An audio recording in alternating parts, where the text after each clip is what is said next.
Testing.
Can I have it? Can I have it, please?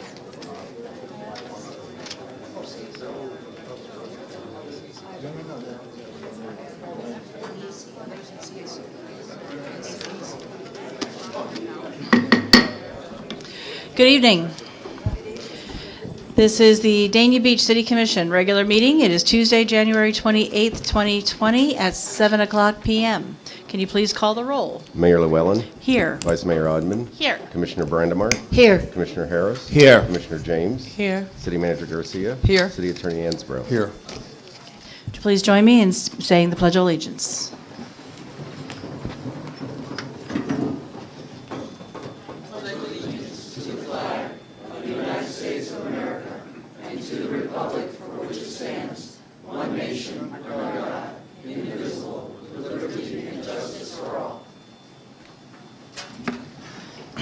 And can we please have a moment of silence?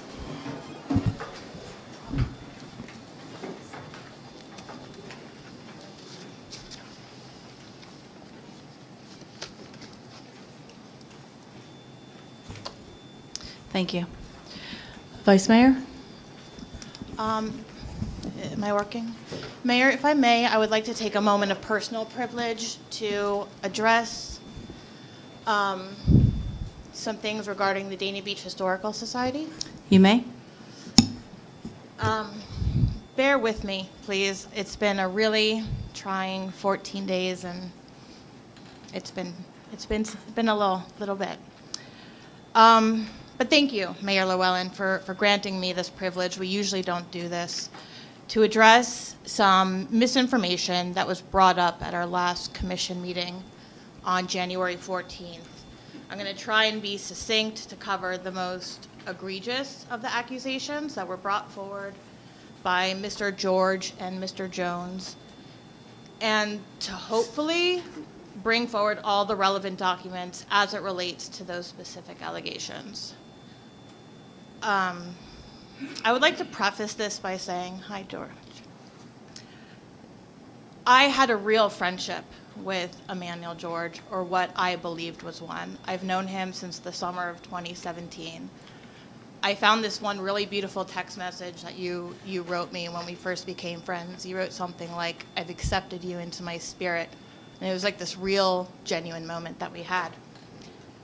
And during that time, I supported his creative and historical ambitions, both publicly and privately. I found him to be respectable and talented and a real contributor to the South Broward creative community, someone very important. So it was for that reason that his claims were all the more shocking to me. In March of 2019, City Manager Garcia and I made some minor cosmetic changes to the City Hall atrium and the chambers. In doing so, I had removed some of the older photographs that had been hanging on the walls in the Northwest Conference Room. And quick to not miss a thing, Patricia Tyra and Ray Sandler, they spoke out about their disappointment that those meaningful historical photographs had been removed. I responded with action and accountability to my residents, and I began the reactivation of the Dania Beach Historical Society. I am submitting the minutes for both the March 26th and the May 14th meeting for the public record. You can go at the end. Yeah. Originally registered in 1977, before I was born, by City Attorney Frank Adler as the Dania Historical Society, Mayor McEllier served as an unofficial historian and the corporation's president until its dissolution in 1992. In the years following, several residents and other past mayors have served as stewards of the Dania Beach history. From personal archives to photographs to published books, the Dania Beach Historical Society continued to contribute at different points as an informal and sometimes legally established entity. I am submitting both the original 1977 Dania Historical Society Corporation information and the book entitled The History of Dania Beach, Florida, wherein the Dania Beach Historical Society is cited on pages 16 and 28 for the public record. On February 13th, March 13th, and April 10th of 2018, under the leadership of then Mayor Tamara James, Mr. George came before the commission to request, and I quote, a historical site for Northwest Dania and Liberia to preserve the history of these communities. While the commission at that time never took action, Mr. George and I occasionally discussed the worthwhile merits of his vision. During that same period, Mr. George also made a point to meet with former Mayor Ann Castro to share his end goal to establish a Black Historical Society. Mr. George has been consistent in his message. At every opportunity in those conversations, I sought the participation of Mr. George to be a part of the Dania Beach Historical Society. And he remained steadfast in his assertion that he would continue to focus his site on a historical society that would remain dedicated to only the Black community. Time after time, with total praise and respect for his vision, I clearly communicated on the public record and in private conversation that my personal goal was to work on an inclusive Dania Beach Historical Society and Museum that would seek to honor the rich Black history of our city, along with every other race and ethnicity that laid its roots within our municipal boundaries. I am submitting the minutes from February, March, April 2018 meetings, the June 25th, 2019 meeting, and along with a document entitled the J.A. Ely Historical Society for entry into the public record. Recently, on January 12th, 2020, the city of Dania Beach held a brunch to honor our past and present city officials. Mr. George expressed his frustration that neither he nor any other Black families were invited to the event. More factually, no families were invited to the event. At the suggestion of Commissioner James at the September 10th, 2019 meeting, and the commission agreed without any argument to move forward with a more inclusive structure where each attendee, with the exception of the elected honorees, were expected to pay for tickets. I'm submitting the minutes from September 2019 for entry into the public record. Mr. George has further claimed that the logo for the Dania Beach Historical Society Museum was created by his very talented friend and business partner, Richard Dubois. Respectfully, none of the original artwork was used or altered, and he was compensated for his time. The final logo was done by a private company that was kind enough to donate their time and artwork. I am submitting a written acknowledgement from Mr. Dubois pertaining to the artwork and the logo for entry into the public record. Some of the most confusing and disheartening deceptions presented by Mr. George and Mr. Jones centered around the Dania Beach Historical Society Corporation and its funding. Misappropriation of taxpayer money and solicited donations is something that I, as an elected official, take very seriously. To make myself abundantly clear, any claim that I personally profited from the Dania Beach Historical Society is a lie. All monies that were collected for the Dania Beach Historical Society Museum currently remain with the city of Dania Beach. I ensured that now and in the future, any funds that go towards the Historical Society could only be accessed by the treasurer.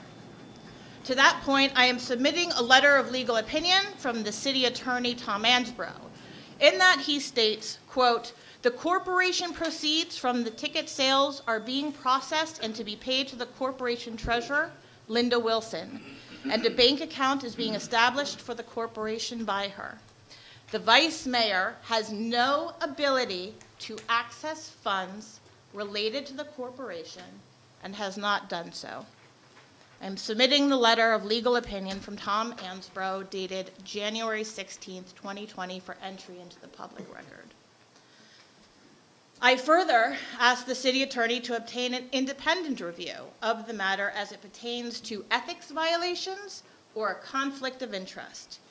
It was determined by attorney Robert Myers, one of the leading experts of Florida governance and ethics in Florida. It was his legal opinion that there was no ethical violation, there was no conflict of interest. Mr. Myers did suggest that I file a report of charitable funding activities, which I did in fact file that form prior to the Dania Beach 115th event. I am submitting letters of legal opinion from attorney Robert Myers dated December 11th, 2019 and January 15th, 2020.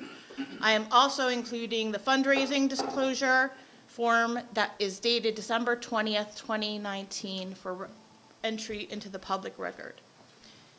It is important to note that my title as President Director is a placeholder that was necessary to establish the legal paperwork in Florida to file a corporation.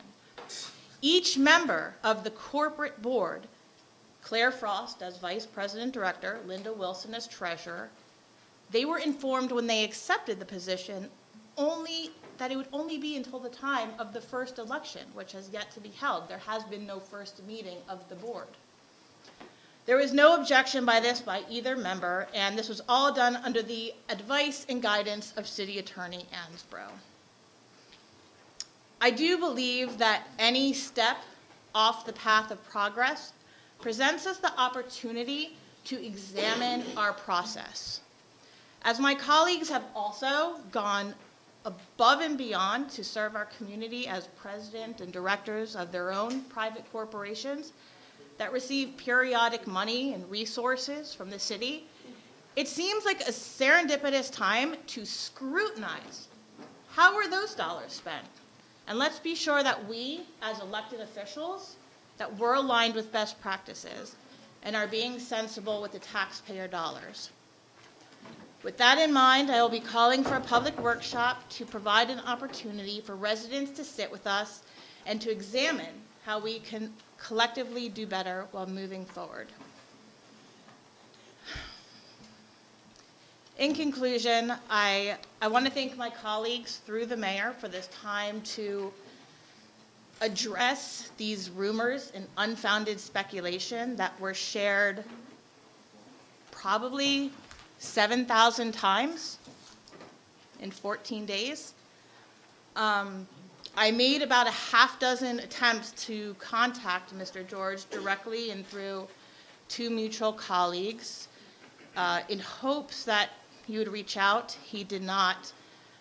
I was hoping that we could turn this story that had become divisive and angry into something meaningful, because that seemed like something you were about. But he did not respond. And watching my integrity, character, and record of public service being attacked for Facebook likes, that was difficult. Having my family's safety come under attack, that was terrifying. You've been in my house, you've met my 5-year-old. That was terrifying. I've never been in your house. No comment at this time, please. We're not going to have anybody responding from the audience. I'm giving a warning once. I apologize. And yet, I don't worship at the altar of ash. There's sadness, but there's no bridges that have been burned from my end. I welcome Mr. George and Mr. Jones to attend the first meeting of the Dania Beach Historical Society Museum in February. I continue to extend, as I have for the past 3 years, any help or resources I can to assist Mr. George in the realization of his vision for the JAELE Historical Society. Ultimately, history belongs to no one person. There's no gatekeeping the past. Dania Beach history belongs to every single person who lived it, collectively. It's my hope that Mr. George and any resident with interests in our city's history will join me on this journey to honor and preserve that past together without ego, without hate, without division. Thank you. Commissioner Brandon Marty? I have to say something. This is the first time in 8 years I've ever seen this room used for this. When you come up before us, no matter who you are, we're not supposed to answer you back. We're not allowed to do that. If you want to come up here and say, I think you stink, I have to take it. I'm very serious. And for a person to defend themselves for 17 minutes is really ludicrous. Number one. Number two, the reason why I'm speaking is because there was a sentence in all of this that stuck out to me, and that is about the fact that, yes, you're allowed to be like a seated commissioner. The difference, though, Vice Mayor, is I didn't form the club and appoint myself. Facts. I was elected. If there is any, just And Commissioner, I'm sorry, Commissioner, you opened this, Commissioner. Mayor. You opened 1 this. minute, though, I need to say something, and I'm running the meeting. If there is anybody who is going to start making comments from the audience, it will not be tolerated by this commission. There has been enough of that that has taken place, not just tonight, but on a number of nights. We're having a very serious discussion here, and some things need to be said. So I'm not going to sit here and have people yelling back from the audience. If it continues, you will be asked to leave. Thank you. You may continue. Next, yes, not for 1 minute did I ever think that the vice mayor stole the money. That's what it sounds like, stole the money, put it in our account, bought filet mignon.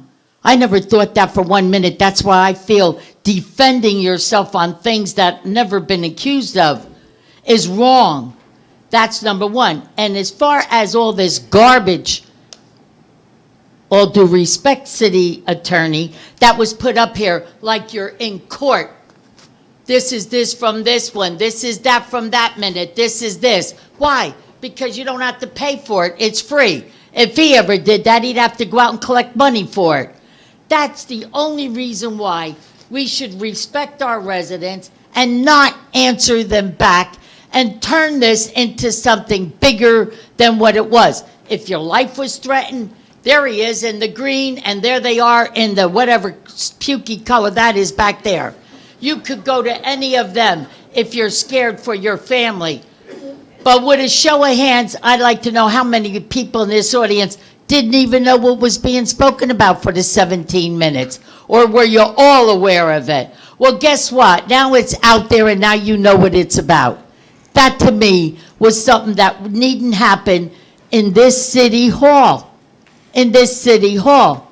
But again, being elected to a position and being appointed to a position by yourself, I can understand why the resident felt hurt in that. Give us a chance to speak about it too. Me, I'm riding in the middle, and I'll tell you why. when, I think some of you were here, when the mayor of the year that I was very ill on death's row, Bob Adams was here, when they were tearing me up in here and throwing me off the commission and newspapers and all got involved. When I came back, I didn't cry on any of your shoulders. I'm a big girl, pull up my pants and do my thing. And I'm still sitting here at least 5 years past that. And I don't think we should air the dirty laundry to people that don't even know what we were talking about. I'm done. Anyone else? Okay. Anyone over here? Nope. Okay. We're going to move on to the next item, which is presentations and special event approvals. The first item is special event request from the City of Dania Beach Community Redevelopment Agency for Dania After Dark Super Bowl Edition to be held on Southwest First Avenue between Dania Beach Boulevard and Southwest First Street on February 1, 2020 from 4 p.m. to 10 p.m. The applicant is also requesting road closures on Southwest First Avenue and BSO Police and Fire Services. Are there any issues with this? Nope. No, Mayor, we're in support and have dedicated resources for the event. You're not on. Move the item. Second. All in favor? Aye. Aye. Any opposed? Next item is special event request from the South Florida Regional Transportation Authority, Tri-Rail, to have their annual Rail Fun Day to be held at 500 Gulfstream Way on February 8th, 2020 from 11 a.m. to 3 p.m. Any issues? Mayor, we're in support and have dedicated resources for the event. Move the item. Second. All in favor? Aye. Aye. Any opposed? No. There's no proclamations tonight. We have citizens' comments. I'm going to remind people tonight that we need, if you're going to come up here and you're going to speak, I'd like to try to keep it within the rules of decorum. We need to, if you have facts and things that you want to discuss and you want to address, that's fine. We're not going to have personal attacks. If there's a personal issue with somebody, it would be best done privately. Linda Wilson.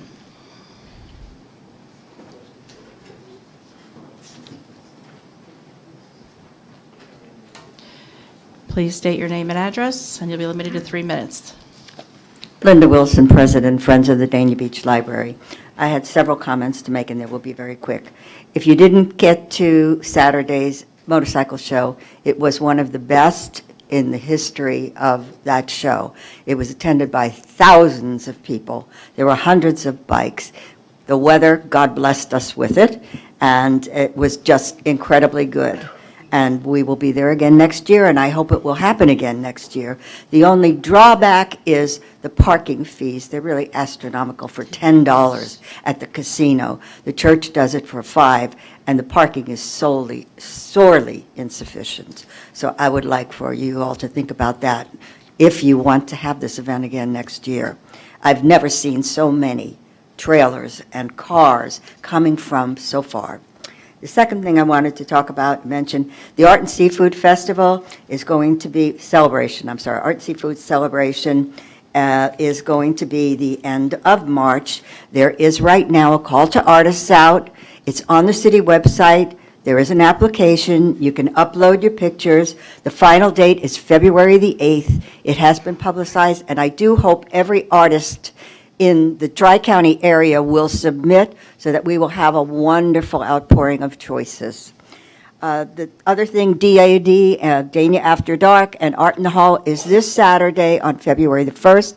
I welcome everyone to come into the Art in the Hall exhibit as well as the outside Dania After Dark activities. We have over 26 artists. We have musicians. We have a professional ballet dancer. We have an artist reception, and our food is going to be catered by Firebirds.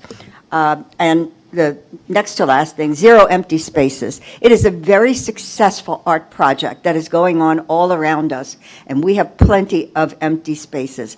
I do wish that there would be a push for Dania Beach to be among those, especially with our development and visitors and everything, and with our push for art and culture and art in public places. We stand to benefit greatly if we were to join forces and work with Choose 954. And the last thing is, I just had a query.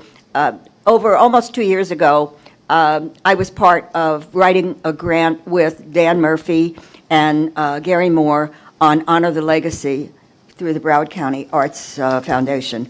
That, I would just like to know what is the status of that project. It's never been installed. Thank you. Linda, can I ask you a question real quick before you go away? I noticed on Facebook, and I don't know if this is you or somebody else that does it, Art in the Hall is also, there's also a event posted for the following Saturday, like it normally would be. I just Shouldn't be. I don't know if that's you or if that's us or who that is that's Is doing that just a postcard? No, it's the one where you respond to it and say if you're going or not. I just saw it today, so, I'll have to figure that out. yeah. Well, I just want to make sure you're aware, I'll- as it's not going on I'll the make 8th, sure it's too. not going on Right. next week, Okay. too. Commissioner James? Yes, just one thing about that inquiry. Have you spoken to Kathleen in the CRA? Because I know that they were handling that, because I asked that same Yes, question. I haven't spoken to them recently. I do know that it had been mentioned in a letter for the last CRA Okay. meeting. I was just asking if anyone knew what the status was. Okay, I think Kathleen just left, but if you send her an email or something like that, I'm sure she can I answer will. that for you. Thank you. I saw her sitting there. I thought you would be able to respond. Oh, Thank you okay. very much. Joyce L. Davis?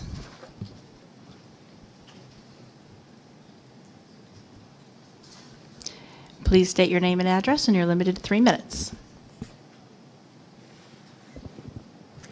Good evening, Mayor and Commission. My name is Joyce Davis, 500 Northeast 2nd Street, Dania Beach. I am really coming here this evening as a follow-up to my first request back in fall of 2019. I have a program called the Pearl Girls Education and Empowerment Program that prevents girl bullying and builds healthy self-esteem in our girls 10 to 18 years old. And it was my vision and my hope to bring the community together and have different speakers and different people to come in and to empower the girls in our community. And as a follow-up, I just want to come here and say thank you to this city.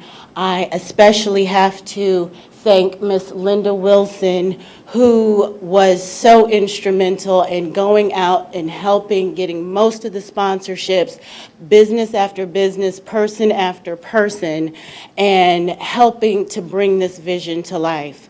We, on January the 11th, just graduated 12 beautiful girls at Tropical Acres.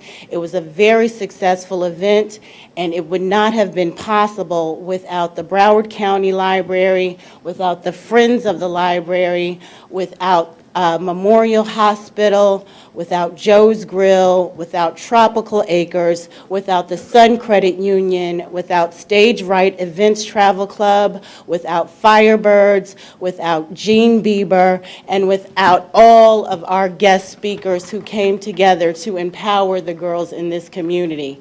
And when I think of community, I think of unity. And when we can come together from all different parts, Mayor, you came and you were a guest speaker. You said that I had my hands full. And at the end, you could see, I believe, anybody who came into the program could really see a difference in how the girls really transformed and really became celebrators. We should be uniters and not dividers. And when everybody in the community, from attorneys to Miss Broward County, to Shirley Langford, to Dr. Rianne Purdy, to Luis Irvine, to Kimberly Sheridan, to Cher Malone, to Tara Tedesco Faso, when we all come together, we make a difference and we make an impact in this community. And I am just so grateful. Again, Linda Wilson, I have to say it wasn't, because I said it wasn't me. It is my vision, it is my program, but it is not me. It was we who made this happen. This program was 100% sponsored by this community. We ran into financial roadblocks and we kept rising, and we celebrated the unique Pearl and 12 girls, and I am very thankful and grateful to this community for that. Thank you. Thank you, Joyce.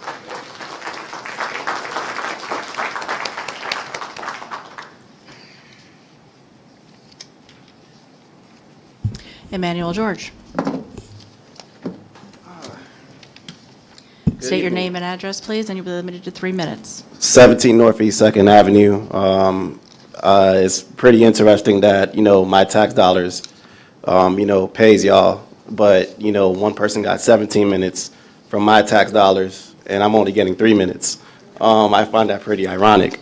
So I want to state my case because there's a lot that I got to say, and hopefully I'm granted that same privilege, but I don't think I will for obvious reasons. So I can speak pretty loud to project myself to everybody. So going back to the early 1900s, you had a young man by the name of Robert Johnson. And if anyone knows music, they know who Robert Johnson was. Robert Johnson died at the age of 27, young and broke. His family, to this day, still live in poverty or borderline middle class. Later on, the likes of Eric Clapton and Bob Dylan performed his songs and made millions from his work. Additionally, there was an artist by the name of Chuck Berry. Chuck Berry made over $20 million from his work. Keith Richards from the Rolling Stones made $280 million off of his work. And basically, I want to say a lot of times people have been manipulative to make themselves the victim when they're the perpetrator. Oftentimes, you can look at Rosewood in North Florida. You can look at Tulsa, Oklahoma, Emmett Till, all examples of people or areas that have suffered off of a lie. So I also want to go on to say, what we have here is what is basically a liberal savior, which is what the current vice mayor is. They'll come around you like a fox. They'll come around and smile and be your friend. But then oftentimes, when you help them get to their position, they stab you in the back. The public records is there, and we can everyone here can look at it and can see that I've talked about a Dania Beach Historical Society in conjunction with the J.A. Ely Historical Museum. I've talked about the Pompano comparisons here several times. I've talked about the Fort Lauderdale comparison several times with the Stranahan House and Old Dillard. I've talked about Overtown in Miami several times before she was even in office. So, and then I also want to say that in the end of 2016, I started the Black Broward Film Project. I interviewed 1 and 2 in this room where I've been talking about preserving this history, and they know that they were there. They were there. I've interviewed this elected official a second time, Bobby Grace, Rodney Collins. I've interviewed several people. NBC6, Erica Glover from NBC6 came to Dania Beach and interviewed me and had me show her around this community, preserving the history. And what does it say? Young Millennial works on preserving the history of Dania Beach's Black history. So I have been doing this. My issue is not necessarily with this whole stuff that you're trying to make it to make yourself the victim. My issue is that I've been working on this and you've personally left me out of being a founder of this. Now, yes, there has been a Dania Beach Historical Society since the 1970s. I knew that. Joseph Ely had a historical society in Addicts. I bet you didn't know that. So none of us were the first, but I've been working on this and you personally left me out of being a founder. And that is the issue. And don't say it's personal, because no. You need to wrap it up because we have a lot of people that want to speak tonight. Okay. Well, I also want to conclude this by saying that, I made a Facebook post. There was nothing in my Facebook post that incited a riot or anything personal to you. I stated my opinion on what I've seen and what I've been through in this process. If you want to say people came to your house, and you want to say I personally came to your house, I never came to your house. I was outside of your house when you sponsored my event, which was $50 towards the Sis Drunk Affair. I was never personally in your house. And I want to conclude that. And if anyone wants to speak to me personally, y'all can. I'm here. I'm easy to find. Thank you. Stephen Jones. Please state your name and address, and you'll be limited to 3 minutes. Stephen Jones, 4930 Southwest 29th Way. I had 2 questions while I was researching bonds about the city. I seen that, I know in 2014, Broward County had a bond for $800 million to go to public schools. And I see after 6 years plus, the city is concerned about getting Daney Elementary and Collins Elementary priority, because I know that Broward County said they ran out of money and they don't have enough, and now it's estimated at $500 million. So that was the question I had. Like, do we have any type of concerns or trying to push the school board to give this money to our schools? And then the second, I wasn't going to talk about what she talked about. Well, I know you're a thief. I hope you don't run again. That's it. Stephen? I'd like to ask the attorney, are there rules about things, as I know the commissioner made some comments about people can come up here and just say whatever they want, but I don't believe there are rules about that, and there is law? No, well, hold on a minute. No, well, hold on a minute, because you made a statement, and I just want to make sure that people understand that there are rules, there are laws in place, and we need to make sure that we're following them.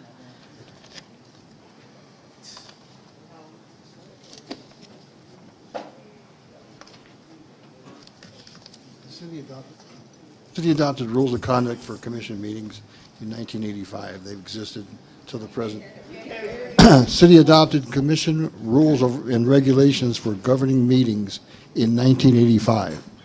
9.3 of that rule, which still exists, entitled Personal and Slanderous Remarks. Any person making personal, impertinent, slanderous remarks who shall become boisterous while addressing the commission may be required to leave the meeting and may be barred by the mayor from further audience before the commission. So it's just a warning that before you say Okay. something, that's All what the right. rule is. Okay. No. We need to make sure the rules are being followed. My So I name just was wanna make sure put that out it's there. I didn't do nothing. I came and talked about schools last time. Okay, So that was just my response. thank you. Okay. What about my question? Anybody gonna don't have know a the follow-up? As we indicated the last time that you came before us, if you have a legal question, you can make an appointment, and they'll be happy, the city attorney will talk to you about it at that point, or you can call after hours, and I'm sure he'll talk to you on the phone. All right. Okay? Benita McKnight?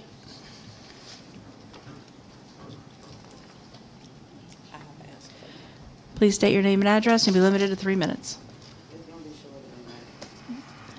Benita Clark McKnight, 1360 Northwest 2nd Terrace, Dania Beach, Florida.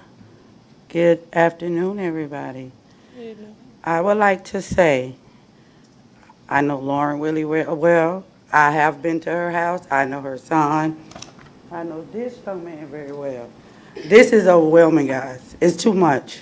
It's too much. Do I feel like George should have been personally invited? Yes, I do, Lauren. But this doesn't look good. It's embarrassing. It's hurtful. I don't even know what to say because I didn't get a whiff of this before I got here tonight. So I'm kind of like shocked.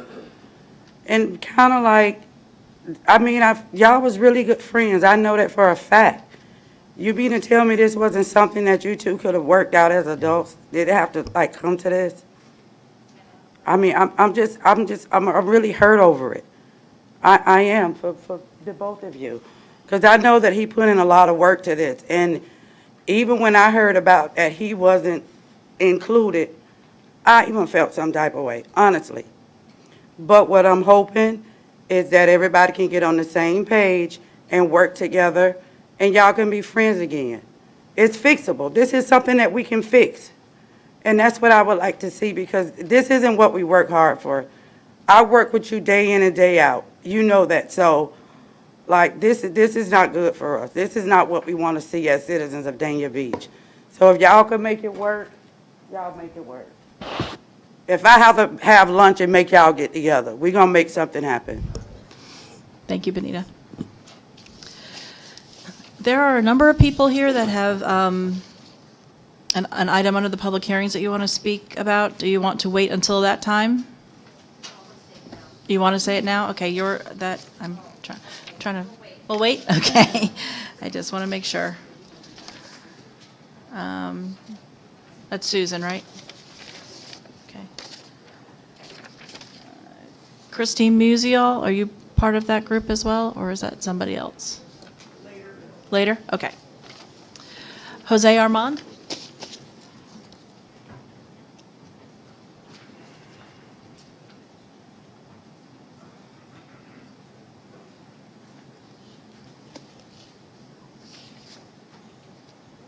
Good evening. My name is Jose Armand, and I'm at 50 Southeast 3rd Avenue, apartment 3. Anyway, I wasn't hoping or thinking of coming up here at all. I'm basically very shy, but I felt I needed to say something. The first time I came up to this lectern in 2016 to introduce myself, the only person here, it was Commissioner Brandimart. It was a different board altogether. And I talked about my years in the nonprofit corporations, Latino Ensemble in Los Angeles, and that I had wanted to introduce myself and be a part of this community. And I spoke with Commissioner Harris, and he told me about the Creative Arts Council. So I became, I served on the Creative Arts Council Advisory Board for 3 years, supporting the performing arts. But to no avail, focus on the visual arts was primary, and my focus and push was for the performing arts. So I distinctly remember, and this is why I came up here, I distinctly remember Vice Mayor's vision for an inclusive space performing cultural center, which would include art, dance, history, all that kind of a vision, which I shared, and that's why I'm up here. I am an advocate for the Latino Hispanic community, and I would like to be included also if there's any workshops or anything regarding, I noticed that when there was the presentation of the city center, everything that's going to be built here, there was nothing regarding a space center, a creative, performing, not a performing, but a cultural center. I think we need that. Because if you open up the Dania Beach Press, which is our only local, I think, press, you will see mountains and hordes of advertisements and programs to doing with sports and sports and sports, which is fine, but I mean, that's all there is. I had volunteered to lead an acting workshop a couple of years ago with Dan Murphy, but then he left, and then the CRA director came in and she took over the Creative Arts Council.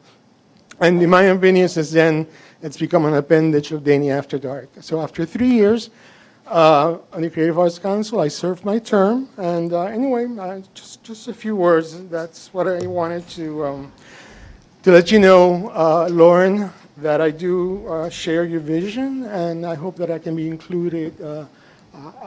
We, again, have the Latino Ensemble has been, again, formed into a nonprofit corporation. So it's just starting. So I'll put that out there. Thank you so much. Thank you, Armand. The rest of these are, I believe, all related to item number 9.2. Is there anybody else that I missed? Did you fill out a form? What was your name?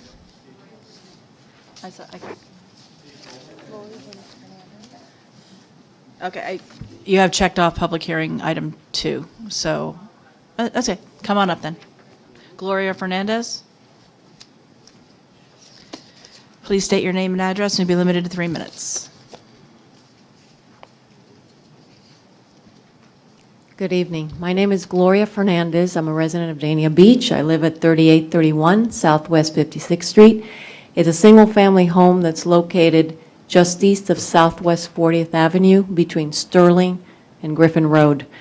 The reason I'm here is I want to bring your attention that Southwest 40th is becoming increasingly busy with not only traffic vehicles, but we also have semi-trucks that are using the street. It's become a very convenient and easy way to circumvent 441. It's also a very convenient cut through to the casino because we have Lucky Street that comes right onto Southwest 40th. And it's a street that not only goes through a single family and a multifamily neighborhood, but we have a number of children that use that street to go to the local schools. We have private schools and public schools nearby. And increasingly, we have a number of families who go to religious services. And so they're walking with strollers and young children. So it is very much a concern. It's impactful on the neighborhood. It was never intended to be used the way it's being used now. So I want to bring it to the attention of this commission. I ask that you take it into account when considering any additional density in the neighborhood. I think it needs to be addressed one way or the other. There's one portion of the street, and I walk daily. I can practically reach out and touch the vehicles, and there's no elevation change between the road and the sidewalk. It's an accident waiting to happen, quite honestly. So thank you for listening. I do hope you take it into account, and I've been before this commission before, and I've brought it up, so I do hope you, take it into consideration. Thank you. Thank you. Now with that, I think the remainder of these are for that one item on the public notices. Is that correct? Okay. So let's go to public safety reports.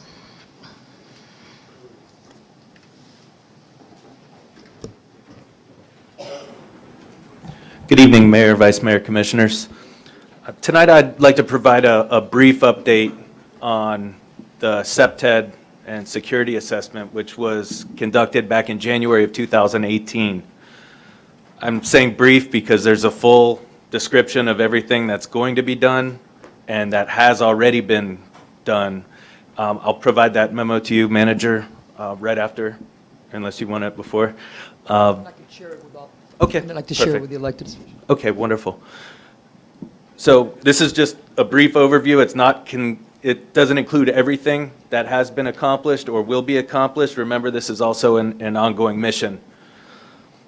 All of these improvements and security recommendations are based on best practices by the Broward Sheriff's Office, Dania Beach certified crime prevention practitioners that we have. The first thing we did was make the entry to City Hall a single point entry, much like the schools are these days. This allows anybody that visits City Hall as a visitor to be greeted by the security guard to find out where they're going, who they are, and now we can keep track of somebody in the building. All the employees have access cards now. You might ask, what's the importance of an access card or a key? If anybody's been under a lot of stress or duress, you lose your motor skills, your fine motor skills. Try hearing loud noises, there's people screaming and then trying to get a key in the door. Whereas now, where we can just swipe a card or put it past the sensor on the box. The ID cards also have their name, department. That way, you can kind of keep track of, oh, that person doesn't look right, or that's not the card that we have, and it can be reported to a superior, us, or security, hopefully. Video surveillance. Wow, the camera system is getting really good. There's cameras in the garage now, in the stairwells, and they've already proved to be a success. I mean, how many arrests have we made and identified suspicious people just in the short time that they've been up and running? There's also a panic button at the security desk. This locks the front door. If the security guard's sitting there and sees somebody trying to enter, press the button, door's locked. The chambers, special doors are being ordered. And once again, the sensor for the card access in case there was an emergency. On the outside of the building, I'm sure everybody that's visited lately has seen the landscaping that now meets SEPTED standards. SEPTED, crime prevention through environmental design. It's target hardening, if you will, making places safer so people can't hide behind shrubbery now. The lighting has improved tremendously. The windows along the east side of the property have hurricane impact shutters now. And as I said, this is an ongoing mission. Things are going to continue to get better and safer, and this alone shows the dedication and emphasis that the city of Dania Beach has put towards the safety and security of everyone working and visiting Town Hall. And as I said, I will get you that memo right after, and that concludes my report. Thank you, Chief. I wanted to say one thing. I asked a number of commissioners, mayors, so forth, from other cities about measures like this, and I'm really surprised at how many are not really taking the precautions. And I think this is a wonderful thing, especially with all the issues that have been happening around the country, around the Right. world right now. So I think it's very important that you're doing this. So thank you. Thank you.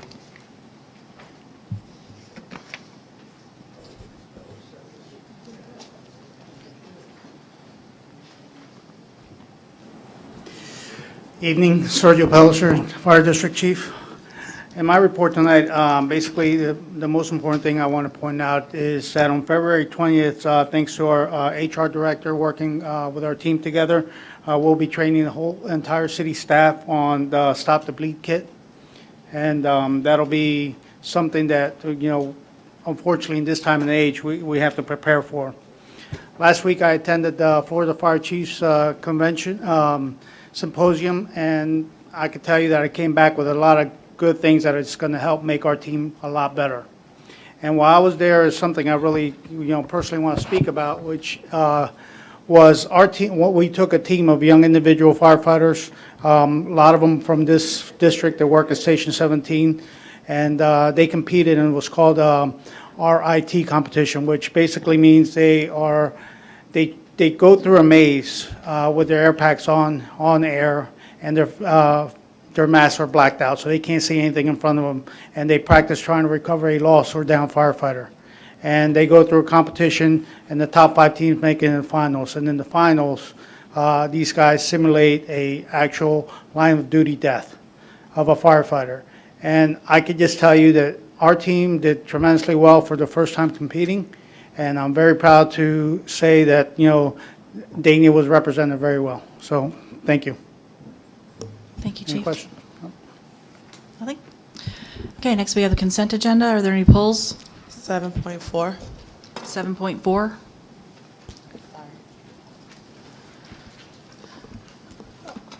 I make a motion to approve the consent agenda with the exception of 7.4. Second.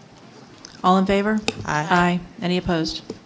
7.4, resolution of the City Commission of the City of Dania Beach, Florida, authorizing the proper city officials to execute an agreement with the Core Data Group for the comprehensive transportation transit analysis utilizing the Lee County contract number 160-427/A&B-C 7770 for fiscal year 2019-2020 in an amount not to exceed $34,820 without competitive bidding and authorizing such purchases that are to be made within the Public Services Department's approved annual budget appropriation, providing for conflicts, further providing for an effective date.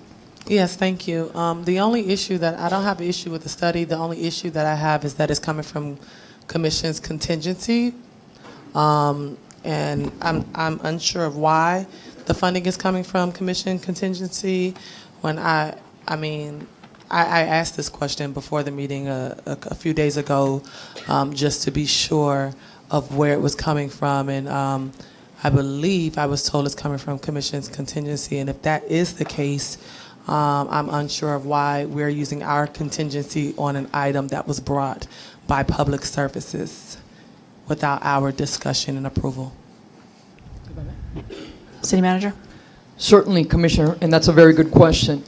For the past almost 10 months now, as your city manager, we've been making citywide assessments. You just saw the chief of police discuss with you how finally, after all these years, we're doing the security details and aligning our words with actions in regards to making our city safer. With that said, we also want to make sure that that penny tax that's out there for transit and transportation is something that we take advantage of, and that we are ready with projects, that we are inclusive of our residents, because today we have lost funding due to an empty bus going throughout the city. So it is very important that we have this transit study. When we began to work on the budget, our director had only been here for a couple of weeks. As he continues to basically peel back the onion and do an assessment, things come forward and we communicate to you. So this came forward after we had passed the budget.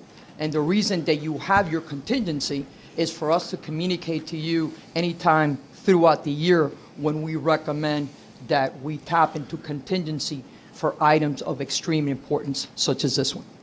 Okay, but my question was, why wasn't it taken anywhere else in his budget? I know that every department has professional services, every department has, different funding mechanisms, and when you all fund things that weren't funded in the budget, and when I look at other things that weren't approved in the budget, but you all find monies for, I'm just confused because how much money do we currently have in our contingency versus where is this going to put us?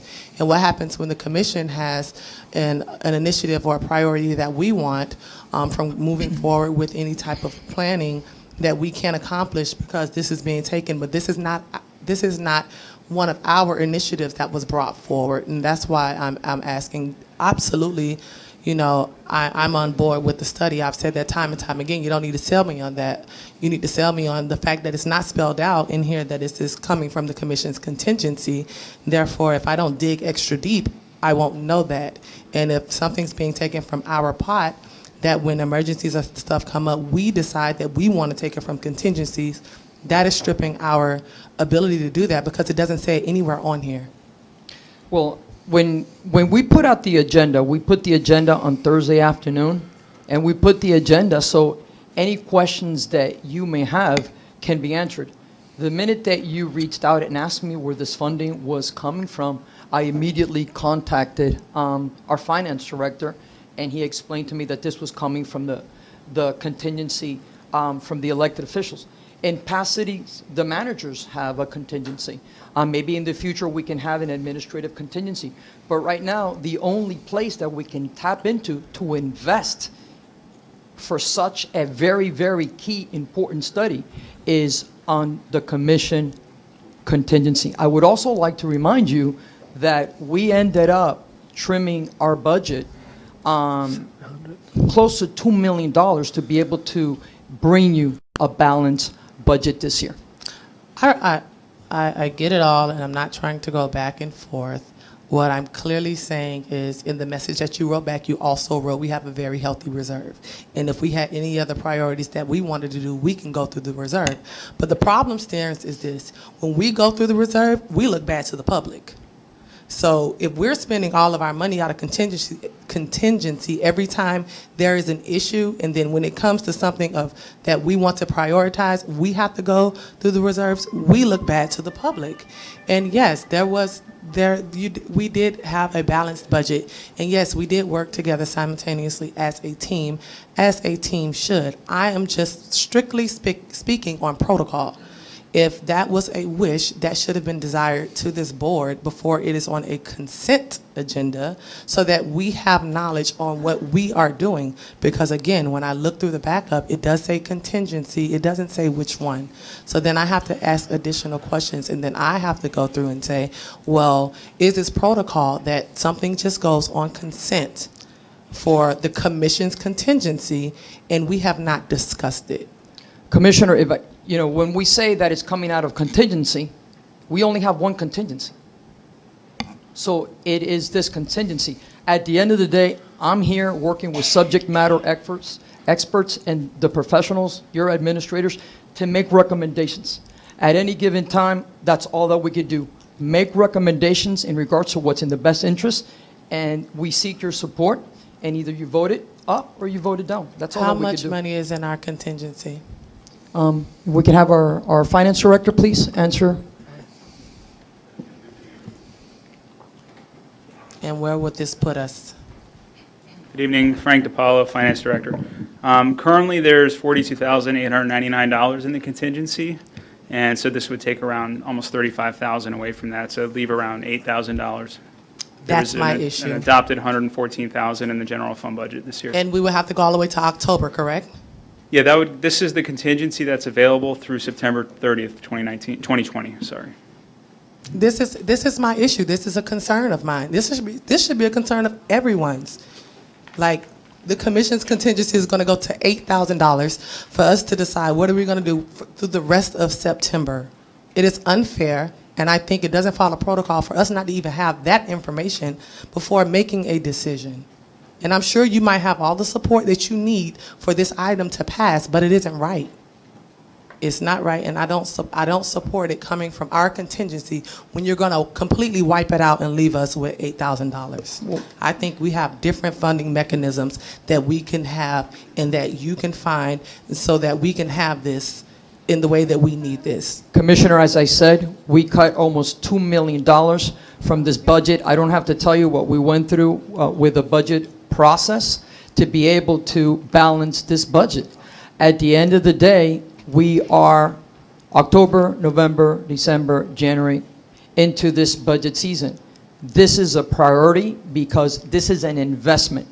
To tap into your penny tax, either you're project ready or you're not. I wish that this transit master plan would have been done before I got here. I wish your parks master plan would have been done before I got here. I wish your landscaping master plan, your streets master plan. None of these master plans have ever come forward. So we have been a city that has been reactive rather than proactive. This is an investment so we don't continue to bleed money. We have lost monies that have been taken away from our city because our bus is not meeting the standards in regards to ridership.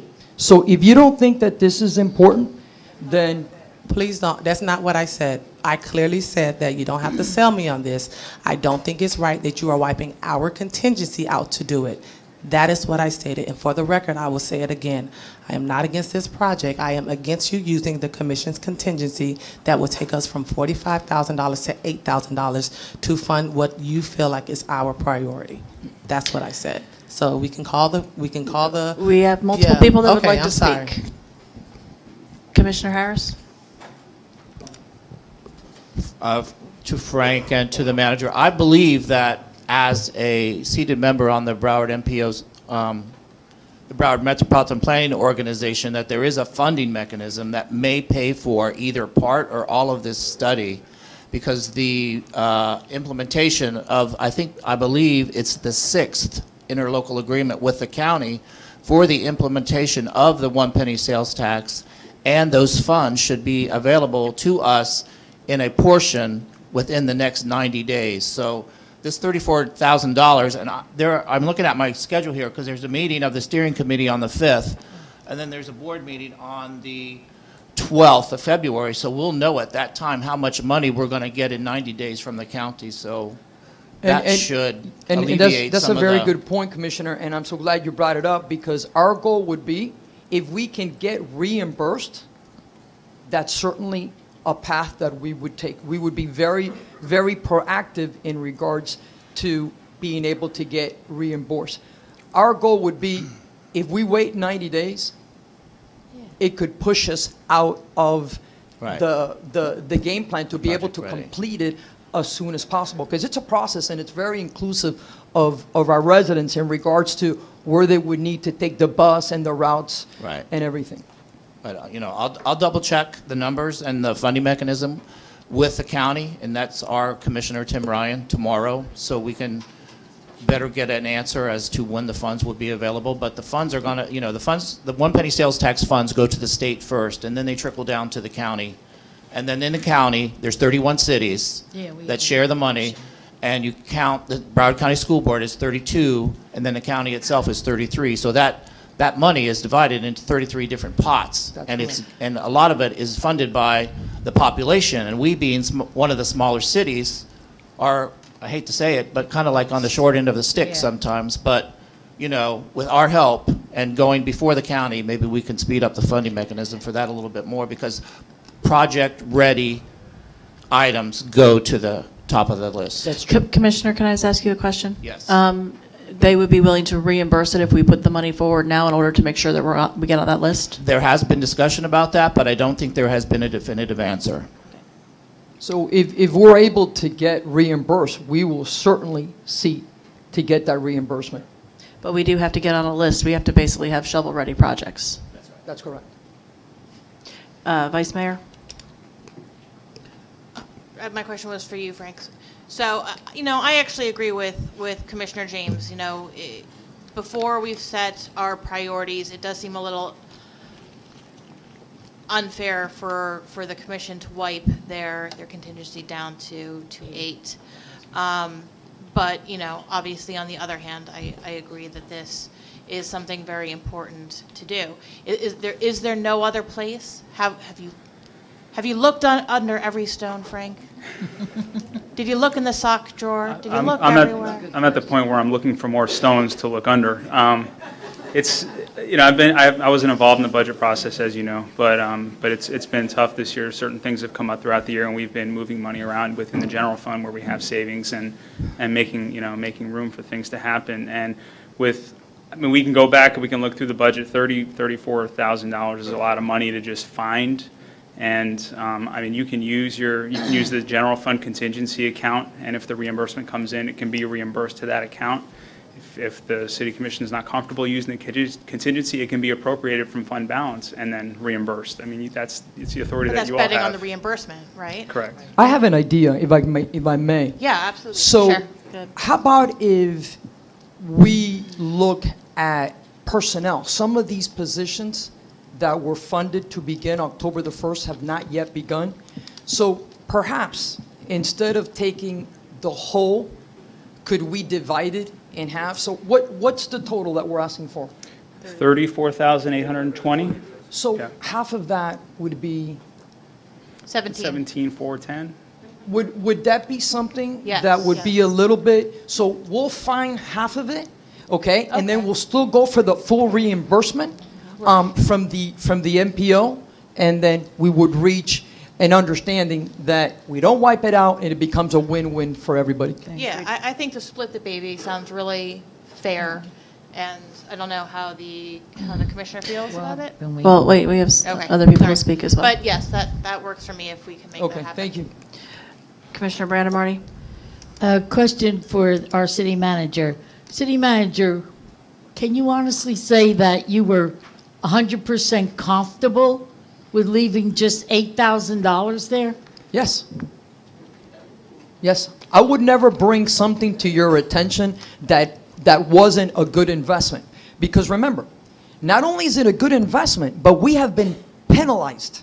We have lost money. So if I have to invest money to make our money back or to stop the bleeding, absolutely without any question. But in light of this discussion, and that's why having good, genuine dialogue is good, because it occurred to me, hey, you know what?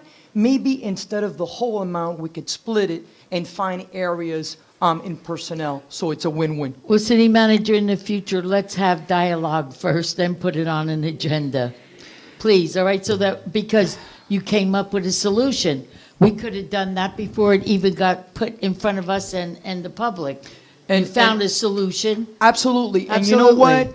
I will make it a point then when we put these agenda items, we also give more specifics. And you know what? Moving forward, let's put a balance. Please, yes, Okay? thank you. Thank you, ma'am. Commissioner James?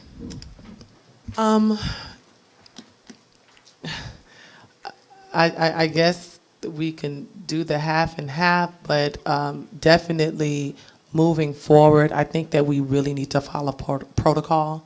I think protocol is lacking in a lot of areas with many of us, including myself. And so I think that we need to have protocol and follow protocol, and definitely things that are coming to our attention that we are spending out of our pot. We definitely need to be aware of it before we're figuring this out, because I didn't know that it would leave us with 8. I didn't have an answer to that question, so that would be my request. And with that, I'll make a motion. I'll amend. Will I have to amend this resolution then, that it will include half coming from contingency and the other half, I don't know, coming from somewhere? City Attorney? You won't affect the resolution title, so we have the direction what to do. It can pass the way it's written. Okay, well, I make a motion to approve 7.4. I second it. Call the roll, please.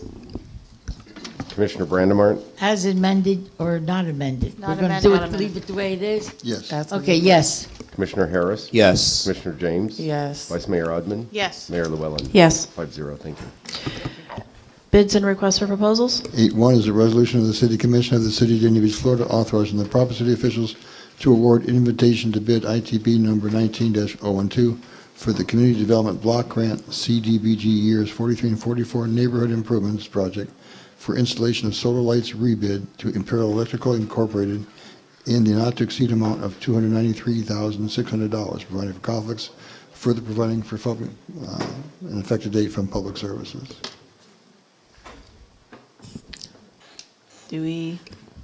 What do we need? Do we have a presentation? I make a motion to approve. I'll second it. Call the roll, please. Commissioner Brandemart. Yes. Commissioner Harris. Yes. Commissioner James. Yes. Vice Mayor Odman. Yes. Mayor Llewellyn. Yes. Thank you. Public hearings? 9.1, an ordinance of the City Commission of the City of Dania Beach, Florida, amending Chapter 28, Land Development Code of the City Code of Ordinances by amending Part 2, Site Development Regulations, Article 205, Tabular Summary of Site Development Standards for all zoning districts, Section 205-10B, PRD-1, and multiple family districts to amend the minimum lot width and depth, maximum allowed height and coverage percentage, and the minimum interior or side rear yard and corner yard, side yards for townhouses in the RM1 and RM2 districts. TKX 16519 application, providing for severability, providing for conflicts, further providing for an effective date. Second reading of this ordinance presented by Community Development.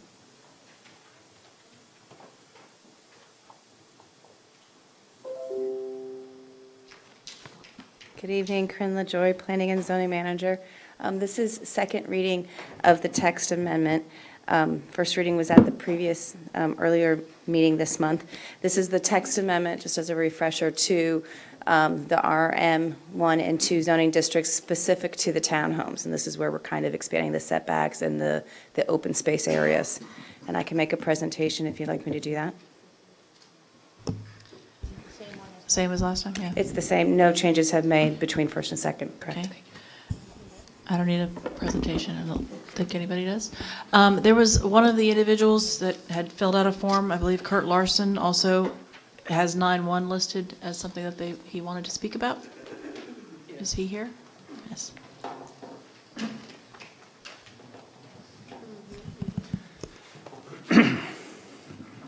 Kurt Larson is my name. I live at 5810 Southwest 36th Terrace, Dania Beach. I've lived there for 30 years. My family's been here since the early 1900s, part of the Danish people that settled Dania Beach. I want to speak about flooding. I know about flooding because my grandfather was a dredger, helped dig Port Everglades and North and South Lake, C10 Canal, a lot of these finger canals off of Dania Cutoff Canal, and a lot of other places here. And he owned his own dredging company. Then my father and uncle both had a dredging company, Larson Brothers Dredging, for over 40 years. I grew up around watching water flow. I've studied water flow all my life, sand mixed with water, what water can do, how to control it, and how you can't control it. Where I live now is on the west side of the preserve at Emerald Hills. I have a flooding problem. It's not really what I want to talk about tonight, is what they're doing now, increasing the size of buildings on properties and raising them up higher than the surrounding properties.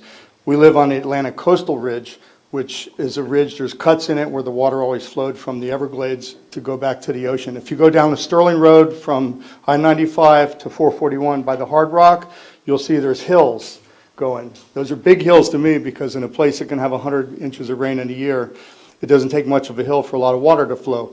I see nothing where they ever account for water flow in any of these new developments they're doing up. They keep people from looking outside the box.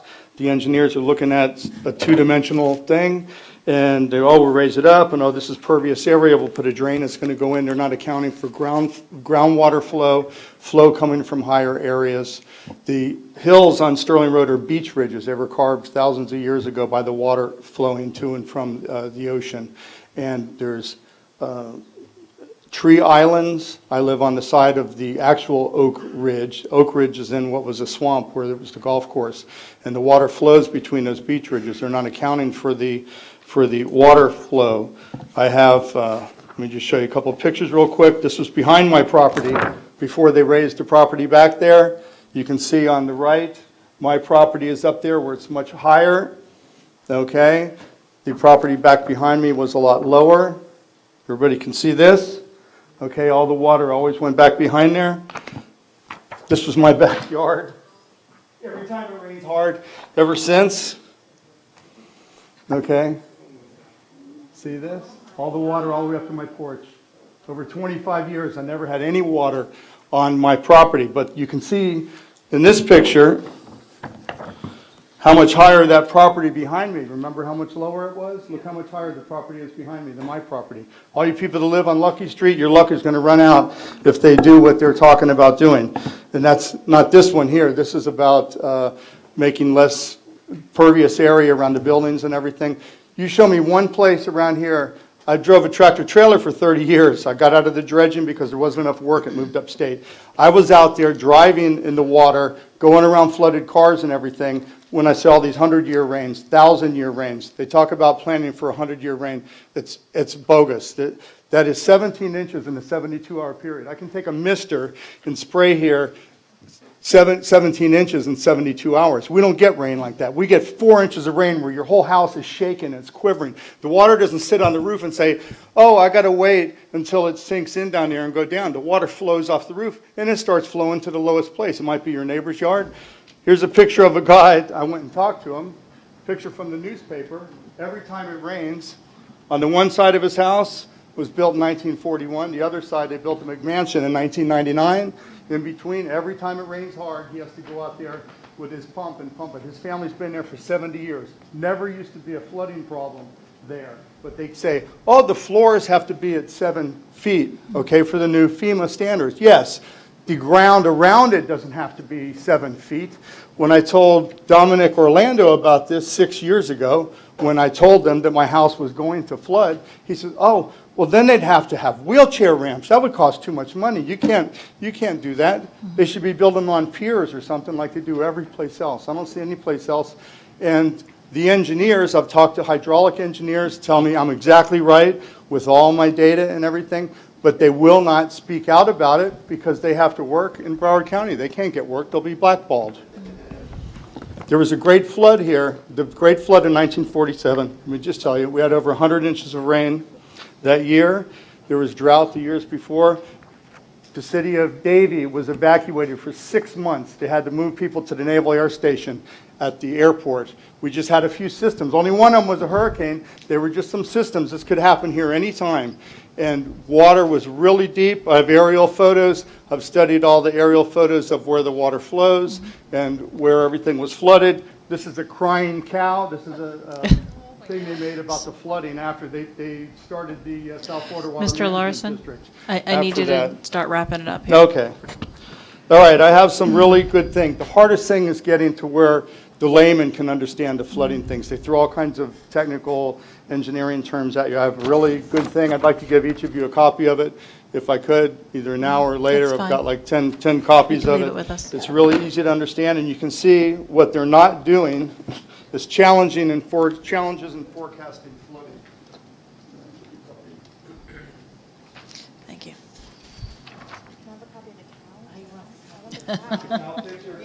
This is about the great South Florida flood of 1947, and you will see about the crying cow that became a countrywide thing where it was really loaning of some of you. You're with him. Anybody else want a copy? All right. Anyways, 90% of South Florida was underwater at that time. 90% of South Florida was underwater. There was 8 feet of water in Dixie Highway and some other places. And they're not doing anything to account for water flow. You have to account for where the waters go.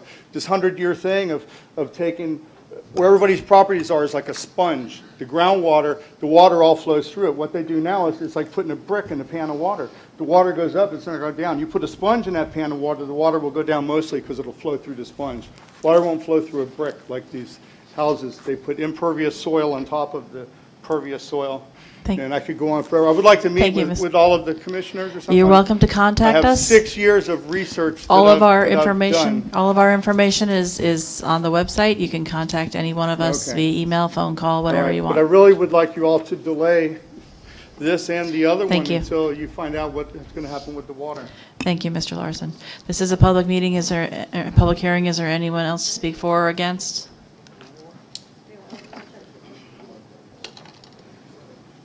Does anybody have any questions on the commission?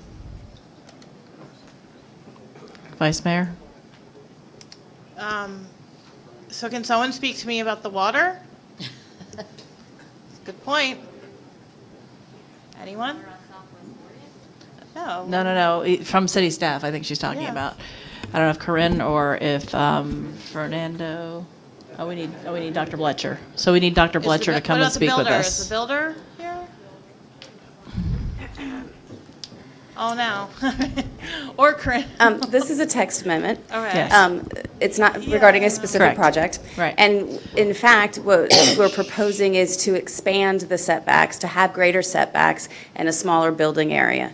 So we're actually asking for greater green space and spacing between the buildings. So in effect, we're kind of doing what he was asking a little bit, and in the fact that we're increasing the setbacks. But are we changing any height? We're changing the height from 35 to 30, and That's- from what I could understand from my crying cow brain, that's the issue that gets created. I don't is think the when- building- is with the height. No. Finished floor height, perhaps, but the height that we're referring to in the text amendment is the height of the structure. It's not the ground. Okay. Okay. Can I ask real quick, has Dr. Bletcher been consulted on this or somebody like him? No. You don't know or no? No, he has not. Okay. Will he be before something is built? Well, there's, no, is generally, he's not on the DRC, he's not on my staff review for site plans, but we do have engineering reviews. We have drainage projects, civil plans that come in with the projects. We have our engineers that review those site plans to make sure that the studies and the plans are consistent and are real and can be done, and that they retain their stormwater on their site as well. Thank you. Commissioner Brandon? No, you were lit. I just turned it off. Oh, no. Okay. Commissioner James? Yes, I am concerned as well, especially with the flooding. We all know that we have a great deal of flooding here in the city, and if it rains, for more than 20 minutes, we need a boat to get around.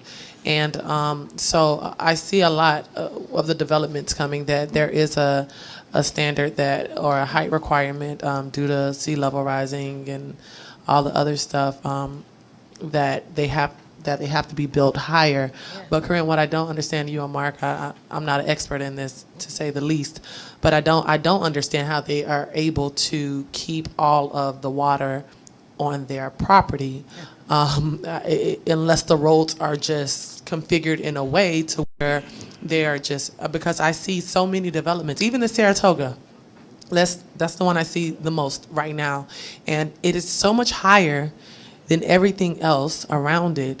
The way we flood, it's almost impossible to really keep all of the rain. Say, rain, you know what? Don't go past that line. I don't know how that happens, and I definitely don't know how it happens where you've had a dry yard for so many years, and all of a sudden you have a pool in your backyard.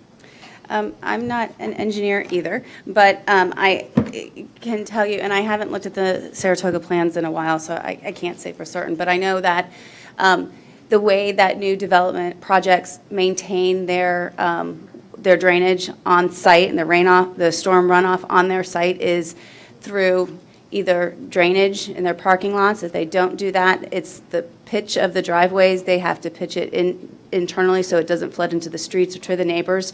They also have retention areas, or sometimes there'll be swales and dips in the elevation, so it can serve to kind of maintain and puddle on their site so it doesn't puddle or drain off to the neighboring sites.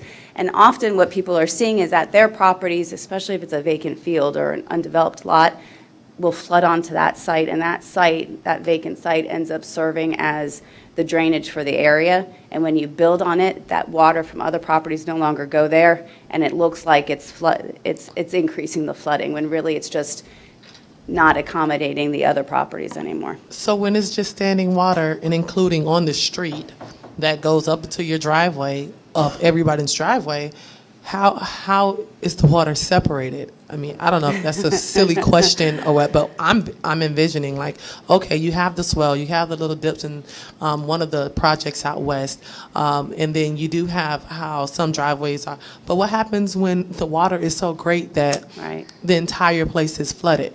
Right. I think also what we're seeing is while the new projects might be engineered properly to accommodate, whatever year storm they're supposed to, the neighboring sites that aren't new, their drainage systems might not be working as they were because they're older sites. Maybe the retainage area has worn out and there's no longer the dip to accommodate, the flooding on their property. And I think it's a lot of combination of a bunch of different scenarios, I think, that aggravates it when we do get a rainstorm. Thank you. Commissioner Brandemarty? Can Mark please? Yes.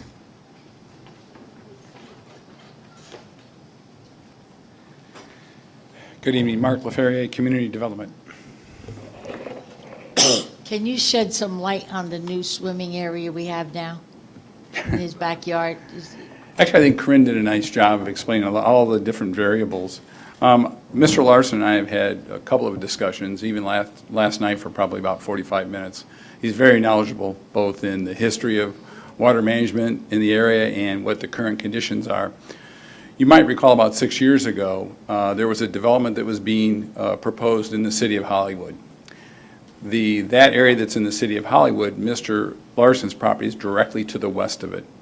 And that area was a very large wetland. And in order to build, the developer was approved by the county and by the city of Hollywood in the Water Management District to raise the site. And when he did that, that area that used to be a swamp, they used to take retention from the rest of the area, so stormwater would flow there, could no longer flow there.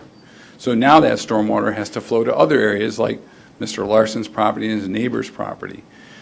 The city of Dania Beach doesn't specifically design large-scale water management projects. That's the South Florida Water Management District. All of the surface water management approvals, the engineering approvals, the permits, the inspections, all of those go through Broward County. The city can put another layer of additional requirements if they wish, but we have done that through our various floodplain regulations. Mr. Larson's situation is somewhat unique, and it is severe. There's no doubt about that. And I think, and if he doesn't mind me saying so from our conversation last night, what he's talking about is this part of the city, which was developed in the 50s and 60s, never really got that stormwater management attention. There's some places where there will be this type of flooding. I think his is a very extreme situation. But when we do land development projects in the city, we try very hard to make sure that that additional water retention is taken care of. I will tell you in this area, we've had 2 developers that have expanded their retention requirements to include roadway flooding. So what we've done, for example, at Aquabella, we asked them to provide more retention for the road and greater than what's required on their property to take into account for the additional flooding that's been there historically.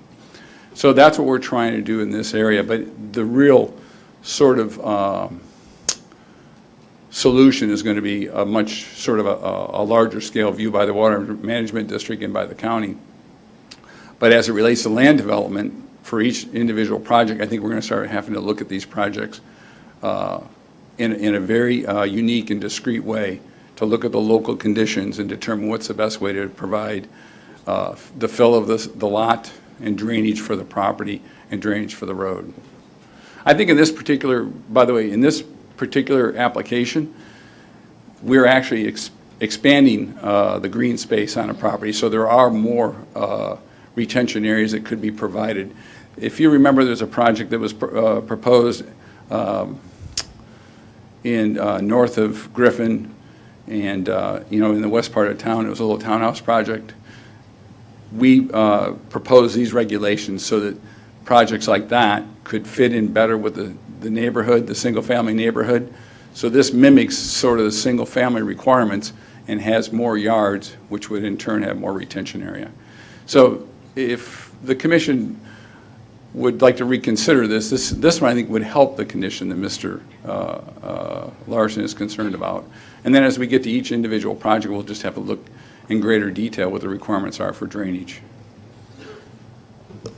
Sorry about the long answer, but I hope that helped. That was good. Okay, anyone else? It's confusing me.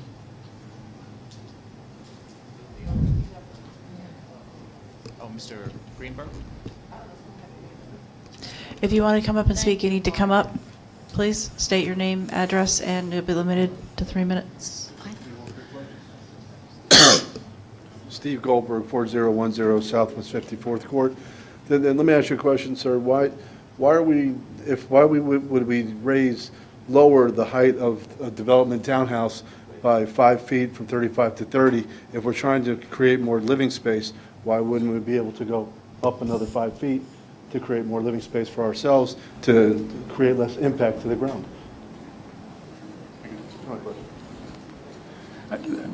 To answer that question, I think the 5-foot reduction is something that's probably pretty minimal. It won't change the living space of a dwelling unit, but what it does, it approximates the same height as what a single-family home could be built. Because these, the RM1 zoning district in particular is kind of sporadically put in the single-family neighborhoods. And what we want to do is make sure that the height of those townhouses will approximate the height of a 2-story home, single-family home that's in the neighborhood. I don't think it will change the living space really at all. Commissioner Harris? I was going to make a motion to approve. Do we have a second? It's just a text change, so I'll second it. Please call the roll. Commissioner Brandimart, Yes. Commissioner Harris, Yes. Commissioner James, Yes. Vice Mayor Odman, No. Mayor Llewellyn. Yes. Carries 4-1. Go ahead. The next 3 items are called quasi-judicial items, where the city commission serves as a kind of court. Anybody who's going to address the commission has to be sworn in, including city staff.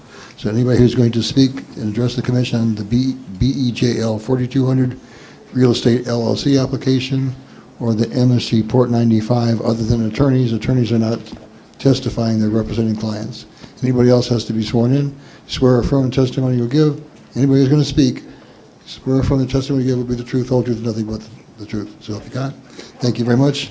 9.2, an ordinance of the City Commission of the City of Dania Beach, Florida, approving the request made by Lay Robinson Kerr and Associates, Inc., and Greenspoon Martyr on behalf of BEJL 4200 Real Estate LLC for a rezoning RZ 13119 and flexibility units allocation OTT 3919 for properties generally located at 4200 Southwest 54th Court in the City of Dania Beach, Florida, as legally described in Exhibit A, a copy of which is attached to this ordinance, changing the current zoning classification of the properties from community facilities, CF, and single-family 8,000 residential district, RD 8,000, to multiple family 25 density units per acre, residential district RM2, subject to certain restrictions, providing for conflicts, providing for severability, further providing for an effective date, first reading of the ordinance. Good evening, Corinne LaJoy, Planning and Zoning Manager. This application is for a rezoning and assignment of flex units, and this is first reading of the application. The property itself currently has two different zoning designations, one of the community facility, and the second zoning district is RD 8000, which is for two-family residential. The proposed zoning on the property would change it to a multi-family residential 25 units per dwelling per acre, dwelling units per acre. The land use designation is irregular 12 to 13 units, and that's remaining the same. The subject property is located on the south side of Southwest 54th Court, which is west of Southwest 40th Avenue. The property itself is 7.46 acres in size. It's the current location of the Serenity Oaks Wellness Center, which is a residential substance abuse facility. The request is to rezone the property, which is in anticipation of redevelopment of the site. This is the location of the property itself. You can see Southwest 40th Avenue to the east, which runs north-south. So this is the parcel, and this is the community facility zoning, and that's the RD 8000 zoning. So there are kind of two parcels that are included in this property. As I said, that they're requesting the change from the CF and RD 8000 to the RM2 zoning, which is the multifamily zoning designation. When the property is redeveloped, the use of the property will also be changing from the existing treatment facility to residential multifamily, which also requires the need for the rezoning to allow this change of use on the property. The land development regulations do have criteria to justify the rezoning request, which are identified in the staff report and on the screen as well. And the applicant has provided their justification statement identifying how their requests are consistent with these criteria. The applicant is also asking for the assignment of flex units. They're asking for a total of 174 flex units, which would be increasing the density on the site from 101 units to a total of 275 dwelling units.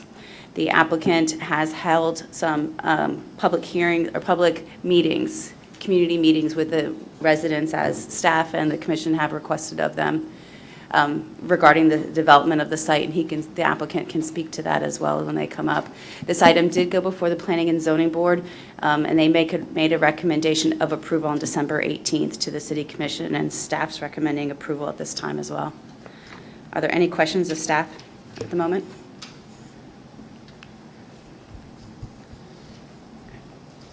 This is a public hearing. I know there are several people here to speak for or against.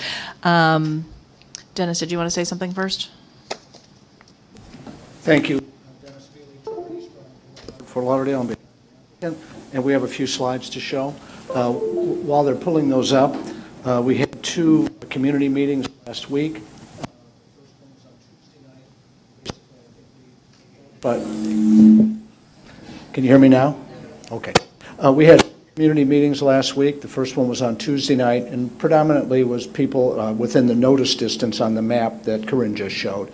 But then we also had a second meeting on Wednesday night at the request of the residents that live on 43rd Terrace, 44th Avenue, and 44th Terrace, which is west of the site. And they had asked that we have a separate meeting with them, so we did. So we had 2. As I go through the slides, I'll talk about some of the things we spoke about. But I heard the drainage and water discussion earlier, so if I could just spend a minute. Basically, on a site this big, it's easy to do, is you put a berm all the way around the property so that you hold your water on your property, so that it doesn't overflow the berm and go on somebody else's property. The other thing, too, is I'll show you on this site, we're digging lakes and everything, too. Now, keep in mind, tonight is the first reading of the rezoning. If we're successful this evening, I believe the second reading would be at the next meeting. The site plan will also be on that agenda at the next meeting.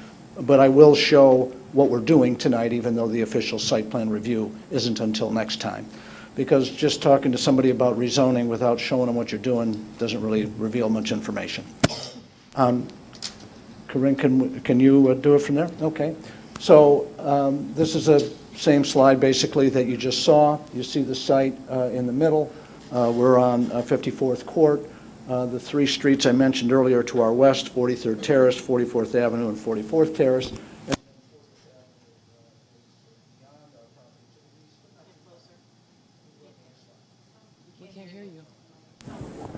Maybe I should just hold this thing. Would that be better? Okay, thank you. So we've already kind of gone over this, the zoning districts, community facilities now, and the RD 8000. Community facility is a zoning district generally used for governmental and institutional purposes. Community facilities, you'll have city halls, fire stations, churches, schools, and something like this residential detox facility would also fit in that same category. Obviously, we're proposing to rezone to RM2 to build residential. You go to the next slide. Thank you. So this is our site plan. And actually, Corinne, could you go to the next one? Because it's in color. I think it's a little better. Okay. So you see 54th Court is along the left-hand side. And you see that we are doing our water management along 54th Court, big lakes to take the water. As I mentioned, a berm around the whole thing. Also, the importance of those big lakes along 54th is it pulls our buildings very far off the road, so we have a very deep setback. Also, you see on the right-hand side, which is the southern end of the property, that's where we have a lot of large oaks. So we're preserving those and also providing an opportunity to transplant other oak trees from the site into that area. So we have, number one, a very large pervious area here, a very large green area with water, and the building footprint occupies a relatively small percentage of the site when you look at residential of this nature. So the gray, that is the actual building. You see the pool and recreation area in the back, but kind of tucked within the wings of the building, so it contains the noise. And then you see the kind of courtyard area in the front. The traffic circles and all that are to make sure that every kind of truck, fire truck or otherwise, can get around this property and serve it as appropriate. If we go to the next slide, please.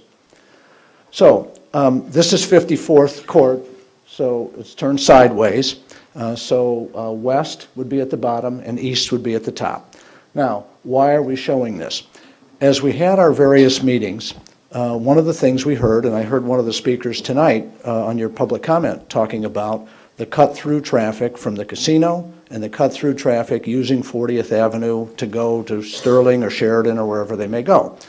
So since I had heard that a while back, I've actually driven that route several times. I live in Coral Springs. I was going to Hollywood. I got off the turnpike at Griffin. I went down 441. When I got to 54th, I made a left, and then I took to 40th and took 40th all the way down to Sheridan Street. I wanted to see what people were talking about, and I see what they meant. There is a lot of that cut-through traffic.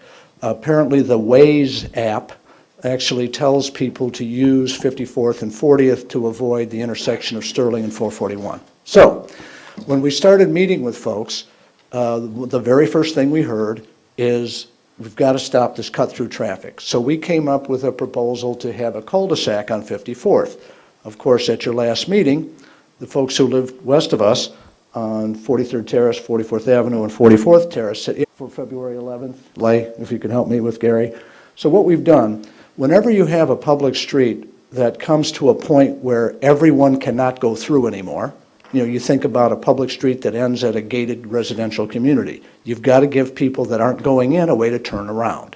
That's why you do a cul-de-sac. So what we did is we actually did two cul-de-sacs. One, as you're heading on 54th Court from 40th, going west towards 441. That's the one at the top. And then the one at the bottom, if you're heading on 54th Court from 441 towards 40th, that's the one on the bottom. And then what we've done is we put a gate in between the two. I saw some kind of a pointer there earlier. Can I give that a try? The red pointer, do you see it? It's on the table. Oh, okay, well, again, I'll make sure we have a color one next time. But if you look at, there's a line in between the two circles that says breakaway gate. It's not really a breakaway. It's a thing that has a key fob or a thing, and when you come up, you've got the thing on your windshield or the key fob, it opens up. We do that all the time for police, fire, and EMS. We always give them a way to get in. So the theory here was, why can't we give the people that live, in addition to police, fire, and EMS, why can't we give the people that live on 43rd Terrace and 44th Avenue and 44th Terrace the same key fob that the police and fire have so they can get through, so that they're not cut off, so that they don't have to drive into Hollywood to come back into Dania. So perhaps we should have envisioned this up front, but when we heard this at the last meeting, and then we talked to folks at the meetings last week, we thought this was a solution that would work. This solution will stop the cut-through traffic, because unless you live on one of those three streets, or unless you're a police, fire, or EMS vehicle, you won't be able to come through. The first time you try it, you're going to come in, you're going to see that you have to turn around and go right back to 441, and you won't do it again, because you can't get through. We've already presented this to Broward County Traffic Engineering. They're looking at it now. They did give us one design comment today, which we can easily accomplish. The bottom cul-de-sac has to be a little bit bigger than the top one. It's just based on the direction you're going, whether you're going right or left, etc. So they said we have to make that one a little bigger, which we can do. Keep in mind that all of the right-of-way that we're showing here comes off of our property, so we can dedicate it and it can be put to this use. I also want to point out that 54th Court for a portion of the road, the pavement is not actually in the right-of-way. I don't know how it happened, but some of that pavement is actually on private property. We're going to be dedicating right-of-way as part of this project so that the pavement is where it's supposed to be. Additionally, sidewalks along 54th Court will be done as part of this road improvement project. Any pedestrian or bicycle will be able to get through the gate. They don't even need a key. There'll be an opening wide enough, not wide enough for a car, but wide enough for a bicycle or pedestrian. Then we're also going to be doing street lights as part of our improvements on 54th as well. I don't want to just spend the whole time talking about a road, but I know that was an important consideration. So what I would ask is, I know we have a number of speakers tonight. I'd like the opportunity to come up at the end to respond to any questions. We would hope that you would approve this evening. Let us come back on February 11th with the site plan, with the issues on this being discussed with the county. And if you want us to talk about our drainage and how we handle water, I assure you, we can show you that we're going to handle it properly. We're not going to flood anybody else's property. Other than that, if you have any questions, I'll be happy to answer them. Thank you very much. Commissioner James. Hi, thanks, Mr. Mealy.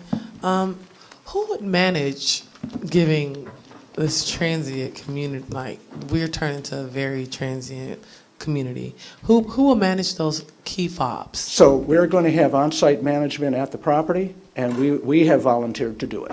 And we'll. So the residents have to come see the management at this property to get the fobs to go through? If there's an easier way, No, I don't that'll have be any fine. way, I'm just asking. But if that way is okay, we'd be happy to do it that way. Okay, what happens with vacation rentals in We're- that area?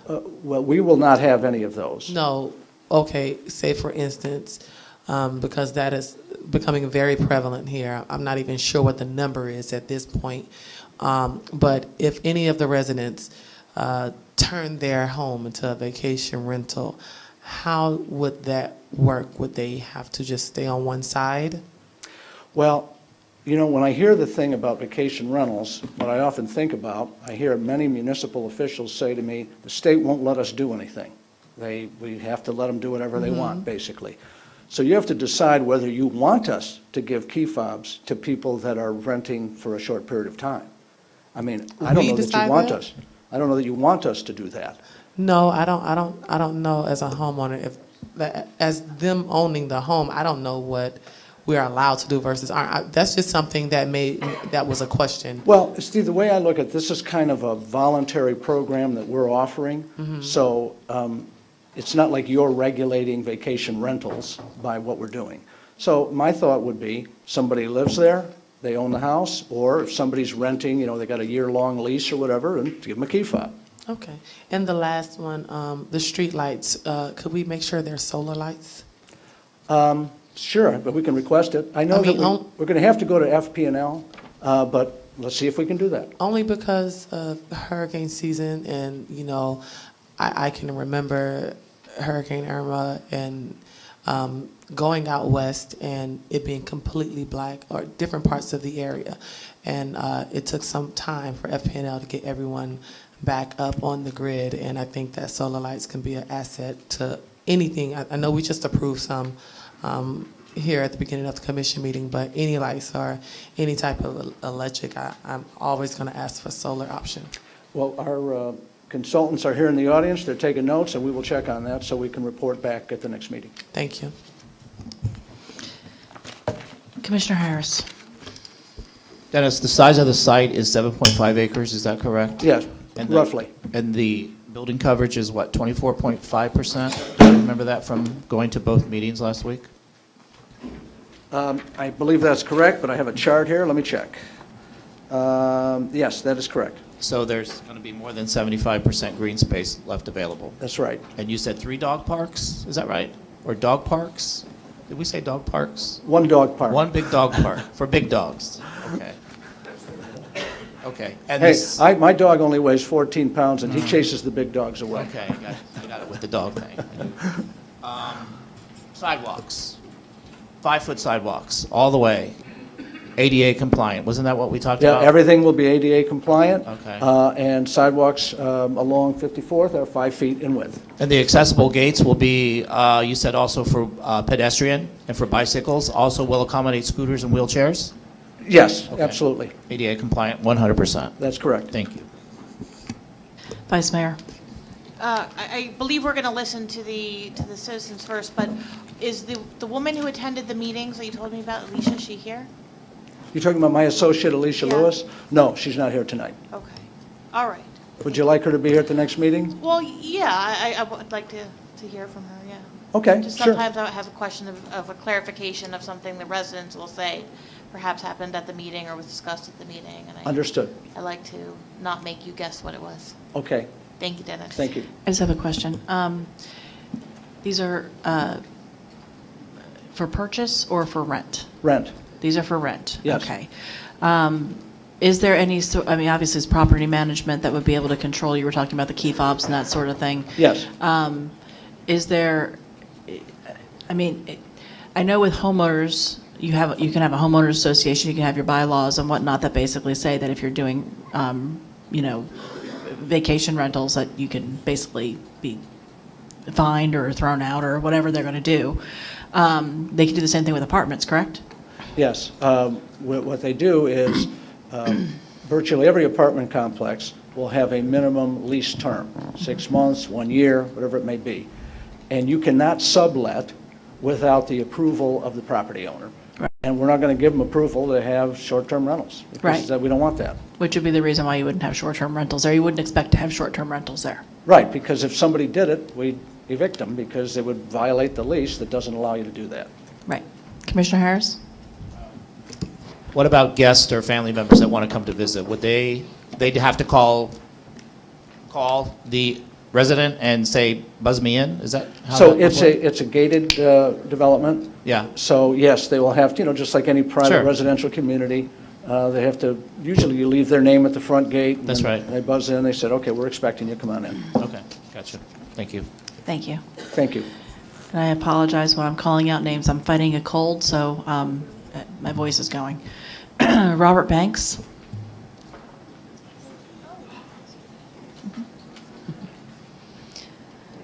Please come up and state your name and address. Bob Banks, 3831 Southwest 56th Street, Dania Beach. I was at one of the community meetings, and we discussed access to 40th Avenue, which Dennis just went into in some detail. What I'm not clear about, he mentioned the streets where the fobs would be given to the residents of those streets. I want to know, and I'm concerned about the 275 units getting fobs, because that will create about 1,000 more trips a day on 40th Avenue. The developer discussed it with us and talked about limiting the fobs to current households, not the new tenants. So I'd like some clarification on that. Because I personally, even though this is a very dense project and it's the first multifamily project other than Dania Oaks, the two of which add up to a 300% increase in dwelling units in the neighborhood from 54th Court and Shady Ridge Road south to Sterling, a 40-year-old community which is getting a 300% increase in units. We know we have a problem on 40th Avenue. I'm not going to be against this project if we can keep the 275 units who don't know any better since they're not there yet, with the ability to exit on the 441, a lighted intersection. I live on 56th Street. I have to get on 40th Avenue. I don't have the benefit of a light, nor do any of my neighbors on the west side of 40th Avenue. I can take 10 minutes to get out of my own street because of what's been going on. And that's an inconvenience, let alone the danger factor.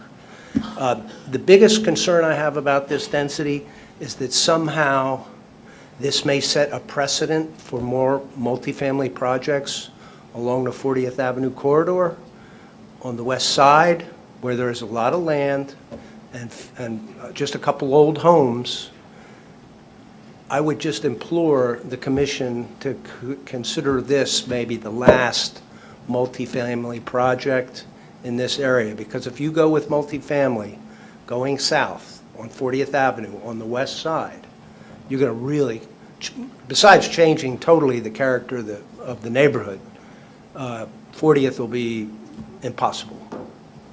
So. Thank you. Marjorie Perry?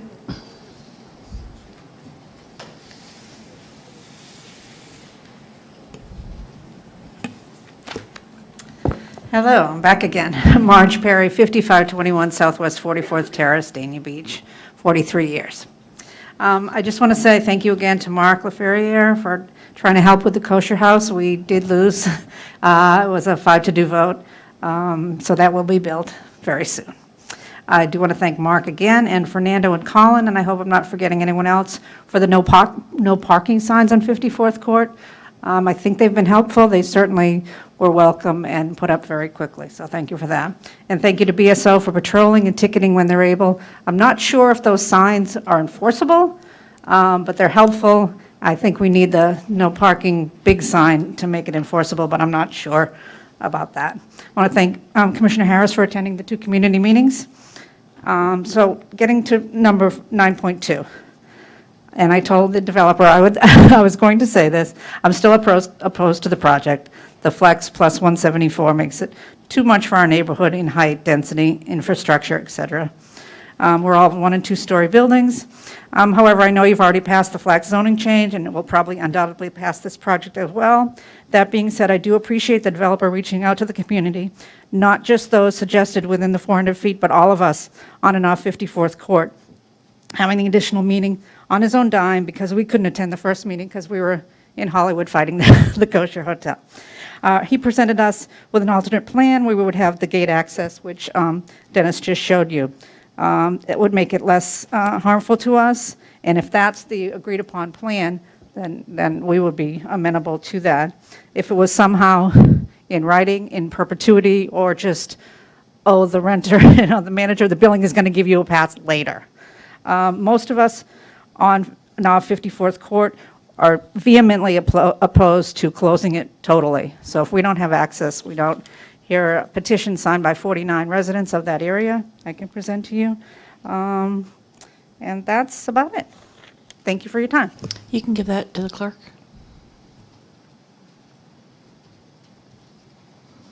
Michael Paisani?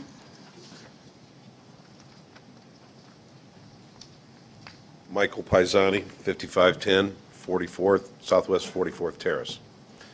Thank you for affording me this opportunity to speak with you. It was going to be under 3 minutes. It's going to be significantly shorter because of his proposed solution here. I think that's great. I think that'll really help things a lot. There is a concern about, was it 275 units? Having fobs to go on 54th? Am I misunderstanding that? I hope not. I do realize the people on 40th, they want them all to come our way, but I think that's probably selfish and not good for the community. So I don't believe 54th will be suitable for the 100 residences that are already there, and then another 275. But this looks like a great, I haven't seen the details of the design. As an engineer, I like numbers and designs. So hopefully the residents will get more input into this design before it is finalized. I mean, it looks good on paper now, sounds good, but we'll see. Anyway, thank you for the opportunity. Thank you. Dennis, can you come back up here a minute? The concern so far, the overwhelming concern seems to be about how many people are going to be able to have access to that. That's not something that's set in stone, correct? No, it's not, but if I could add a little bit Please. more flavor to this. So, as the Vice Mayor said, I'm going to have to make sure Ms. Lewis is here next time because I'm repeating what I've been told, but if I'm wrong, I'm sure somebody will say so. My understanding, Mr. Banks mentioned, we want to have, maybe, I gathered that he was okay with our neighbors coming through to 40th, but not the apartments. I also understood when this issue was discussed at the meeting with the folks that live west of us, they said, well, if they can't go that way, then all of them are going by us out to 441. So actually, our traffic analysis showed that a relatively small percentage of our traffic actually goes to the east. You know, there's a traffic lighted intersection just close to us on the west, so most of our people are going in and out of 441, not on 40th. Also, I think it's important to point out that if we do this, all of the cut-through traffic that's happening now is gone. That nobody's coming through there unless they, and by the way, my client wanted me to point out, it's going to be a barcode on your windshield, not a fob. I don't know if that's important. I guess that's probably easier. You don't have to take the thing out of your pocket and do anything. It'll just be on the windshield. I don't know if you've seen that, where it's a little plastic strip. It's on your windshield. It'll open the gate when you get to where you need to go. So you'll actually get to put it on your car. At any rate, the answer is going to be, I guess, at the February 11th meeting, what you feel you're comfortable with. We think that if we're giving the barcode or fob or whatever it is to the people that live to the west so they can get to 40th, that we should probably allow our people to do the same. But that's a decision that we'll have to make. I mean, we're not going to let this fall apart over that issue. So I think we're willing to be flexible. Commissioner James? Good? Okay. This is for after all. Okay. Lori Ann Groover?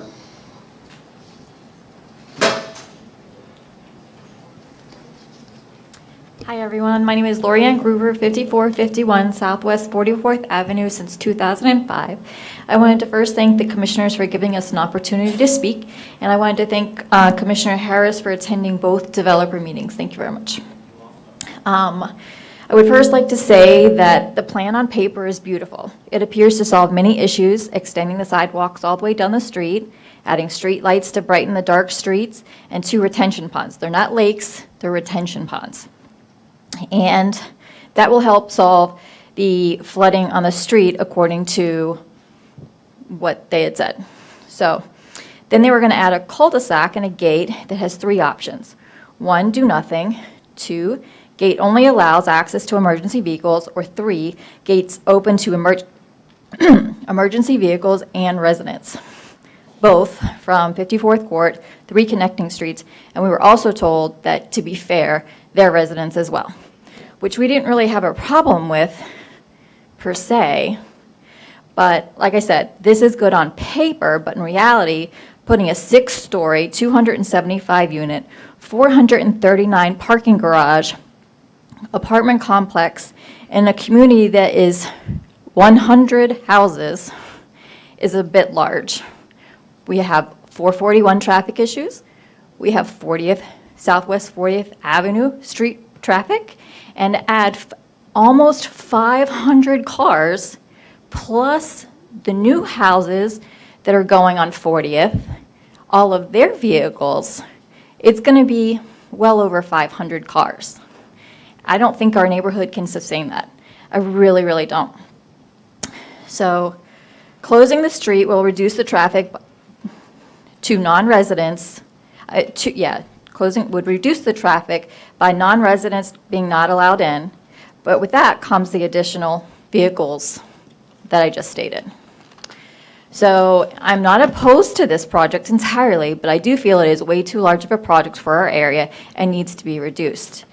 1, when considering the cul-de-sac and gate, we as a community could agree that it could be helpful to stop non-residential traffic, but I already said that, we have 500 vehicles to the street, plus the traffic to be routed on 441, which I just mentioned from the new townhouses. Anyway, before you pass, I really beg that each of you go down 40th Avenue and 441 to see what we would have to deal with, and then add another 500 vehicles to this street. So thank you very much. Thank you. Susan Saver?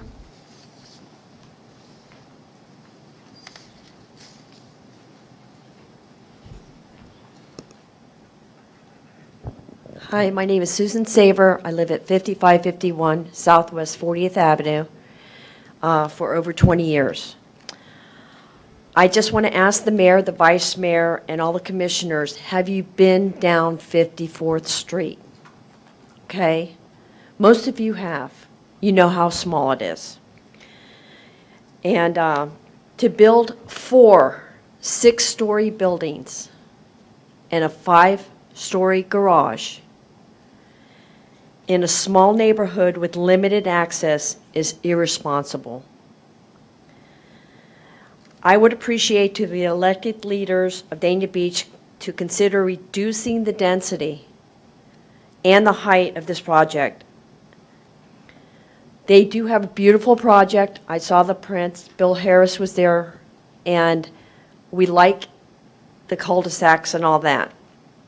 But if you limit just the residents on that street to be able to get down 40th and the other, it's putting over 500 to 600 cars to get onto that street. From 40th, you won't be able to get through, which is good, unless you have one of those barcodes. But it's still a lot of people in that little area. And I'd like to finish with, is the existing sanitary sewer system going to be able to sustain all the new residents that, or are we going to go through what Fort Lauderdale is still going through?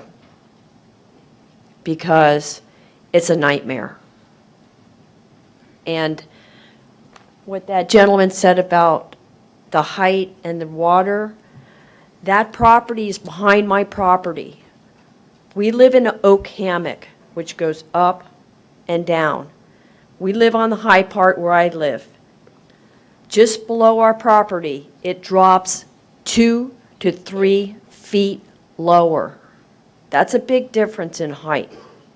Yes, they have to raise that height up. And they will have drainage. I saw the print, and it's going to go into the drain holes.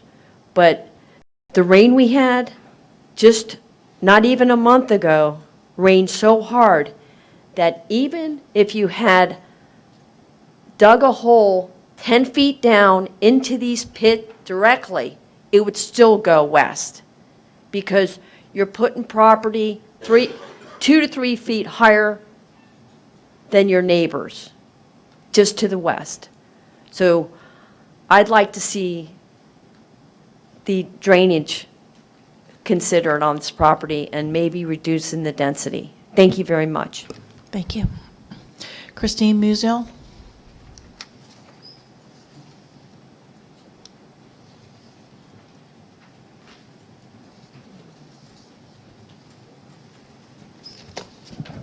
Christine Musial, 5414 Southwest 44th Terrace, Dania Beach. I've lived there since 1988.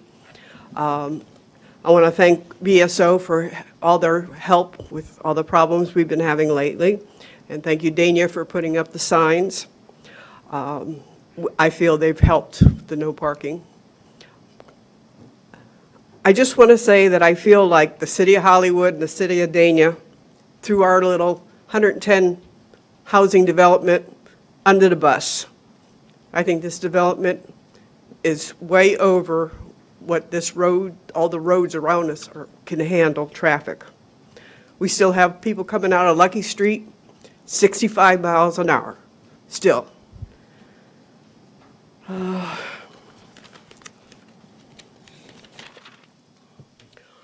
like the double cul-de-sac, but it's not going to be in for 2 or 3 years. So we need help on the road. I spoke with Bill Harris at our little meeting, and I showed him the pictures of these rubberized units that you can buy, and I'd like to see at least three down 54th Court as soon as possible so we can start slowing the people down. And I know when I see a speed bump or the humps, I usually don't take that road anymore because I don't like them. But we still need help on 54th Court. Thank you very much. Thank you. Mr. Bailey, you said you wanted to address when everybody was finished? Oh, I'm sorry. Well, any other public comments? Speak for or against? Thank you. I would have signed it, I didn't find the pen. That's okay. Come on up. My name is Steve Goldberg, 4010 Southwest 54th Court. Can you hear me? Yeah. All right, so my house is the house that abuts the north part of that picture with the double cul-de-sac. I like the fact that they're going to go ahead and put a berm into that for the project. I think the project is going to be nice. I also believe that it's going to abate the noise that we do hear from the Hard Rock, that we hear every single weekend. So I do like the height of the project. The only concern I do have is I'd like a key fob. I ride a motorcycle. To put that little thing on my helmet is not going to work out for me, just to let you know. But I'm sure that'll be addressed. As far as putting the strips on the road to slow down the traffic, I really don't want to hear that noise at night, all night long, because it is going to make some noise. I mean, if that's going to take 3 years to build for the cul-de-sac, then a tabletop type of strip maybe is more appropriate for that street. But as far as the flooding goes, Darrell Rickman and Associates, who did the whole project for Dania, I spoke to him personally. He had coffee at my home every single day regarding the flooding issue that this gentleman was talking about, and has dewarded the entire neighborhood and has put appropriate drainage in the system, to my knowledge, from when they went ahead and did so. So at this point, there has been many floods in the streets. I haven't seen it lately that we've had in the past, but this project, I'm all for it. So, thank you. Thank you. Anyone else here to speak for or against? You can come up. Wait, we have a gentleman here as well. Whoever gets there first. Please state your name and address again for us. Kurt Larson, 5810 Southwest 36 Terrace, Dania Beach. I want to thank you also for your patience with me. And on the previous one, I want to humbly say that I only read what was in the paper. I didn't realize they were actually making more green space. So, but with the flooding issue, I just want to ask him a couple questions when he's done. With the berm, I just want to make sure that they're not bringing in fill to raise it up, that they're using the fill that they're digging out of the lakes to create the berm, so they're not reducing it. They are on kind of an Oak Ridge. With the thing with the street, it seems to me, Google sends me down the street also, so I would think if they just had someone sit out there and count how many cars in one day go all the way from one end to the other, those would be eliminated, so that would maybe make up for the 500 extra cars. All right. My wife's very hungry. She didn't know I was dragging her here tonight. So Thank you. Thank you. Thank you very much. I really appreciate your time. Thank you. Come on up, sir. Please state your name and address. Yes, Ari Fraser, 3911 Southwest 56th Street, Dania Beach. I just feel like a lot of the issues that were raised tonight by the residents in the city are issues that exist anyway. Flooding is not this development's problem or the city of Dania Beach's problem. It's a little bit of a bigger problem, and I won't get into that. But so goes for the traffic on 40th. It's a big problem without this development. With this development, the people racing down 54th Street has nothing to do with this developer. It has to do with the Hard Rock. What I do see this developer doing is, and I was at the meetings as well, is meeting with the residents in the neighborhood and taking amazing efforts and bending backwards basically to accommodate a lot of the concerns that are existing anyway. The flooding, they're taking care of. They're using their experts to do what needs to be done to make sure their property doesn't overflow. So with the traffic, it's a big advantage for us. I mean, I'm seeing an area that is, no lights, has a lot of crime, concerns from the residents of the way that people are driving, just different things that have nothing to do with this development, but this developer is resolving a lot of it, making the area nice and bringing a lot of, on his dime, bringing a lot of solutions to the neighborhood. So I would like to just say that, these problems are going to exist and there's always going to be problems. But I like this development. I like the approach that he has. I like the approach that his team has, and he seems pretty dedicated to resolving the problems and bringing a lot of benefit to us. So I'm for it. Thank you. Anybody else here to speak for or against? Mr. Mealy. I know you wanted to speak, but I actually have a couple questions for you real quick. Okay, I can answer the questions first. Okay. one of the concerns that I heard was the concern about the number of buildings and the height of them. Is there any way that we could either reduce the number of buildings or reduce the number of floors? So I know that,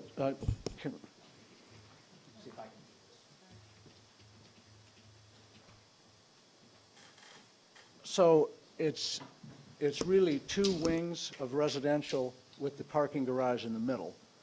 It really looks all like one building when you're looking at it from the outside, so it's not really four buildings. And what we tried to do was to preserve a big setback off 54th, and to preserve the trees in the back. We really are occupying a very small percentage of the property, less than 25% with this building. If we were to make it shorter, we'd have to make it wider. And it would move us closer to the road, and it would move us into that tree area, which we don't want to do. I'm sorry, I don't know if you had other questions. The other one, it really isn't a question so much as, these meetings were last week, correct? Yes. Because I was out of town, because I know that was one of, okay. You have already basically addressed a number of these issues, that concerns that people had. We believe we have, but if we need to meet again to make sure that we follow up, we'd be happy to do that. All right. I just want to say thank you, because that's what we like to see. Thank you. is, people working together and trying to resolve the concerns. Well, and I'll tell you, this has been a bit of an education for us, too. I kind of knew some of the 40th Avenue issues from a previous project, but I did not know the issues for 43rd Terrace, 44th Avenue, and 44th Terrace until we actually had a chance to hear from people. So I think it was very good. If I could just respond to a couple of things. First of all, if this cul-de-sac system is installed, keep in mind that that is a public street. Only you can cut it off, not us. That's a public street. So I heard the one speaker said, this is a good idea as long as we know it can never be cut off. We can't cut it off. Once we build it, we dedicate it as public right-of-way, and then the city controls it, not us. And so don't ever cut them off. I think that's the simple answer. Somebody mentioned 500 cars, and they also mentioned the townhomes on 40th Avenue. Well, the townhomes on 40th Avenue won't be able to come through here to 54th Court because they won't have the barcode. So those cars will not be coming down 54th Court. And I think the other thing that we have to recognize is that we've been hearing for years that there is a problem on 54th Court and 40th Avenue with people cutting through from the casino and from elsewhere. If we do this, we stop all of that. All of that traffic goes away, because the first time they come here and they see they can't get through, they won't do it again. Now, I must point out that if you're on 40th, there's other streets that get you out to 441. So maybe they're going to keep going a little further north and then go out to 441. But unless you block 40th, you're never going to change that.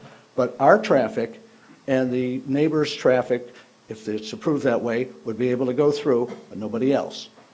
The timing of the cul-de-sacs. So we would build them at the same time as we build the development. So by the time the development is open for people to live in it, the cul-de-sac should be completed.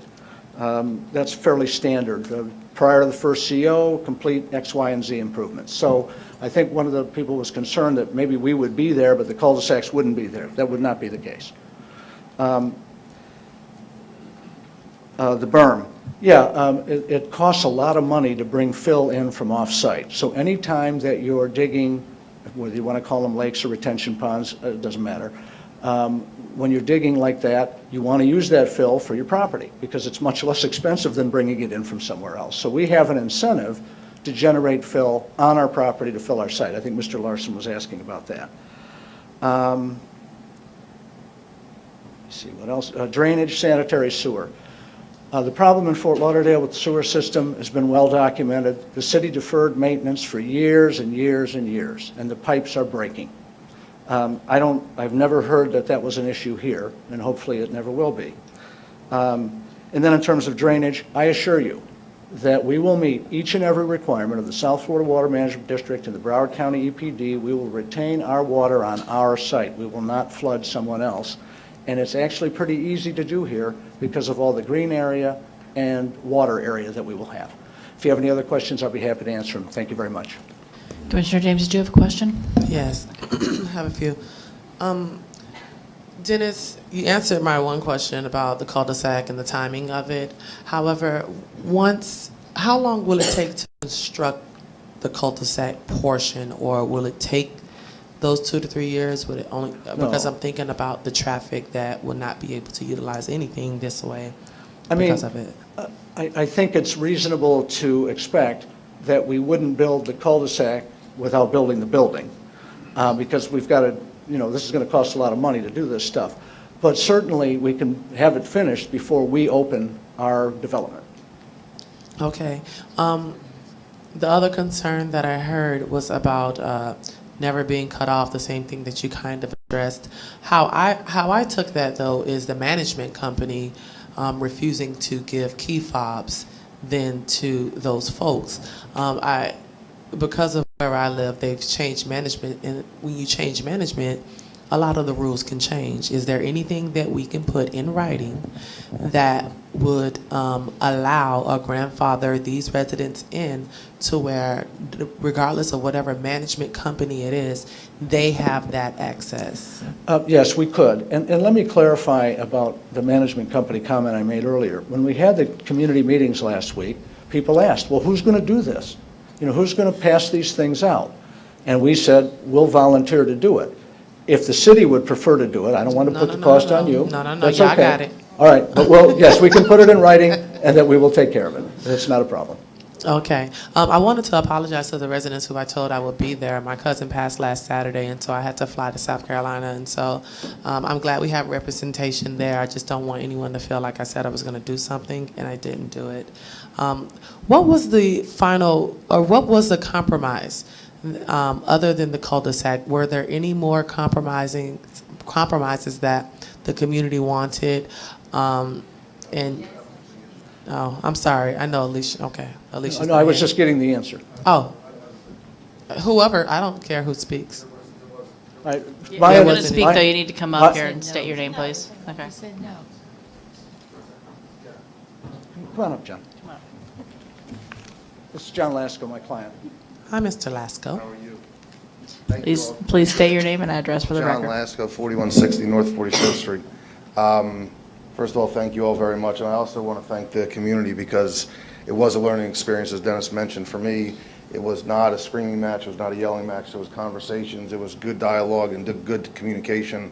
The biggest issue, obviously, was the traffic and the flow-through, and I share the same vision because I'm on the property almost every day, and the racetrack that goes down the street, quite honestly, my bigger concern than the traffic was the children that walk down the street, and when they hit a point on the the west boundary of my property, there's no more sidewalk, and they walk quasi in the grass and quasi in the street, and it's really a miracle that nobody has God forbid, gotten hit.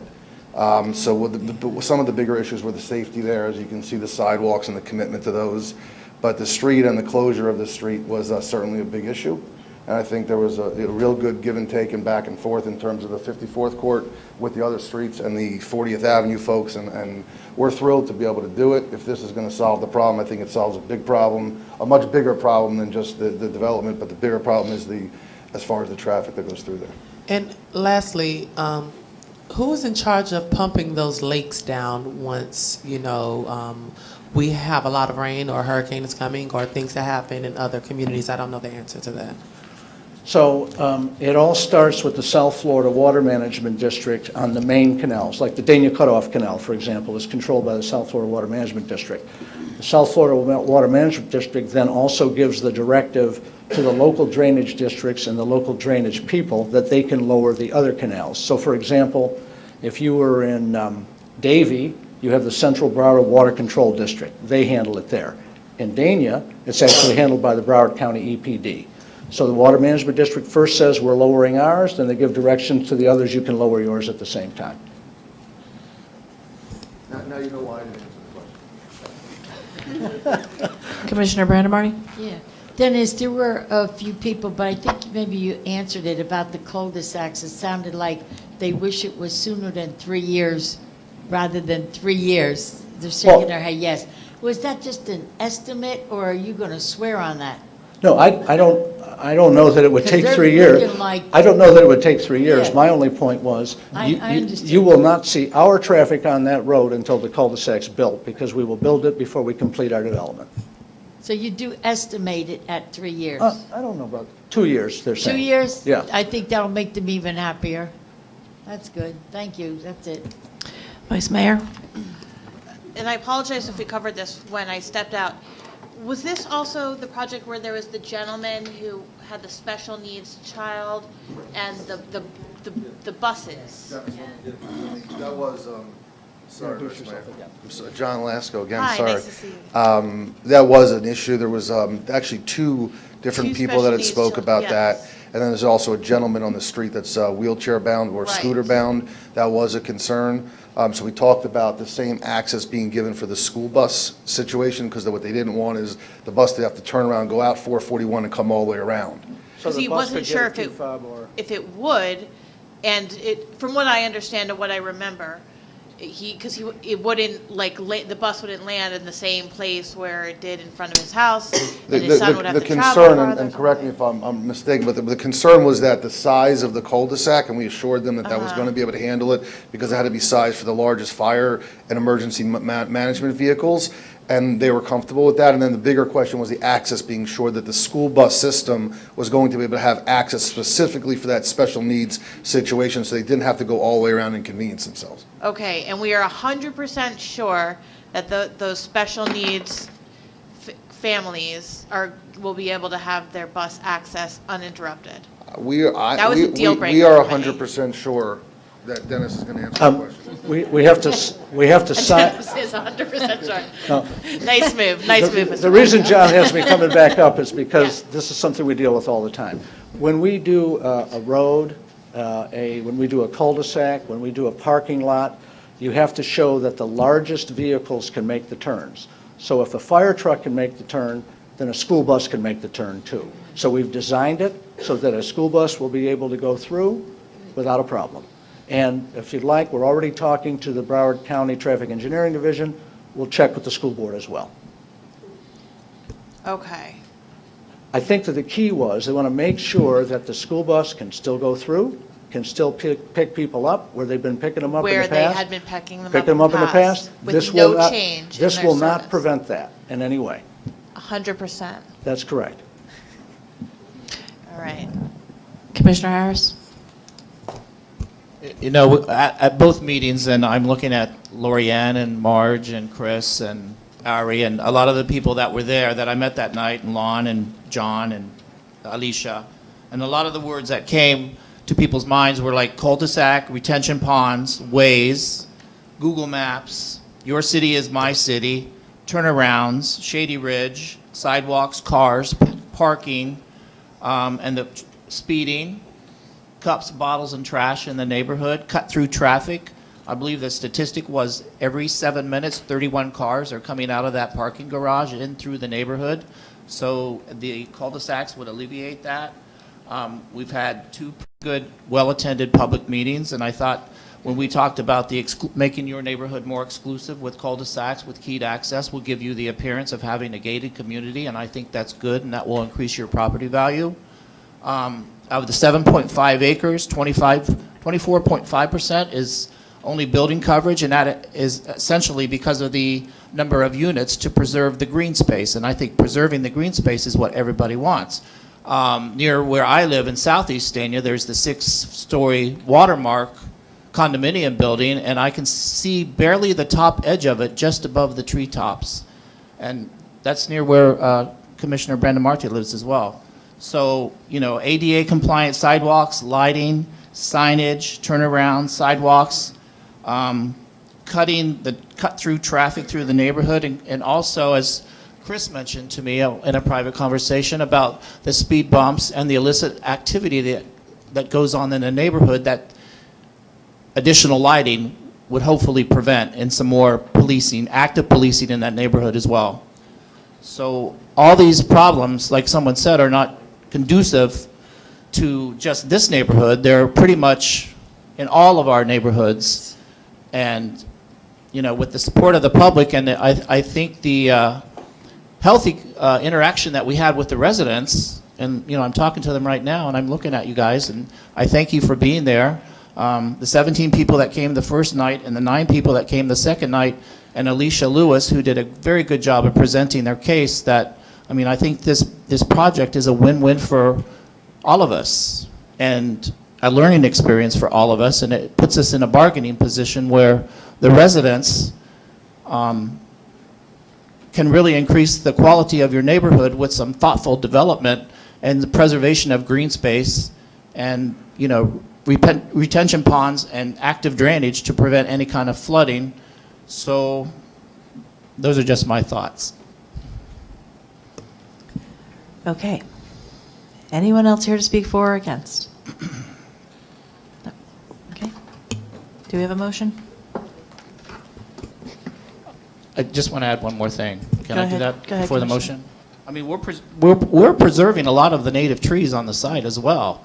And for every one tree that I think that we might have to move because of the tree mitigation process in Broward County and the city, that we will plant, what, 40 more trees in addition to the one that we take down of different kind of varieties? I mean, there's a lot of good things about this. I know everybody's not 100% thrilled about it, but when we can preserve our green space and maybe have a bright, shiny new structure that's just barely above the treetops, I think that we're on the road to some healthy progress. Commissioner So I'll make a James? motion to approve. Commissioner James had a light on as well. Anybody else? Who wanted? Did you want to come? Say, come on up. Please state your name and address.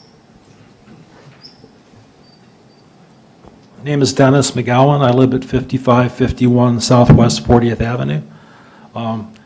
Mr. Harris was talking about preserving the green space, which is great.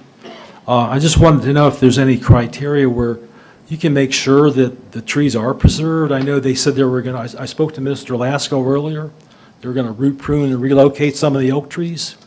Well, the same thing was addressed at the townhouse development directly next door to us, where they were supposed to root prune and relocate several trees. Well, they came in there with backhoes to rip them down. They haven't relocated any trees. Is there any way you can make sure that this gets taken care of properly on this development? I see Mr. Mealy nodding his head. Yes. Come on up.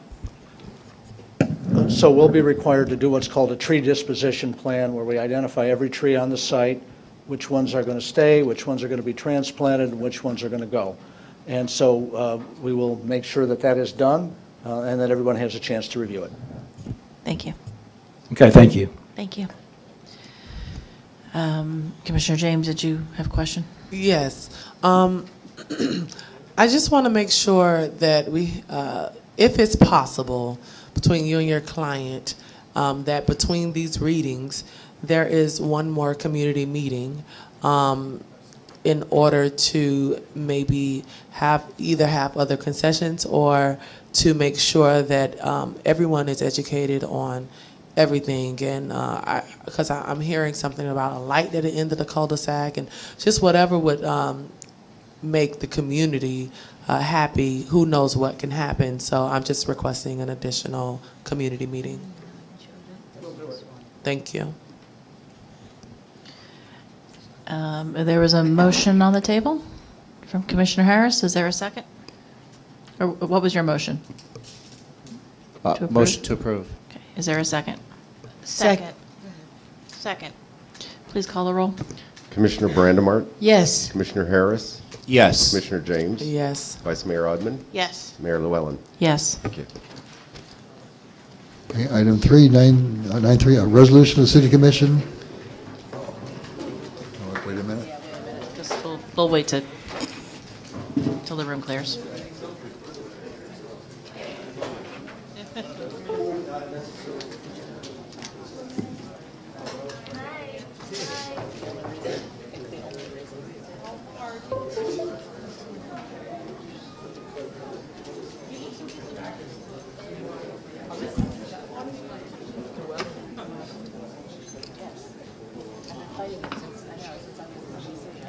Were you in China?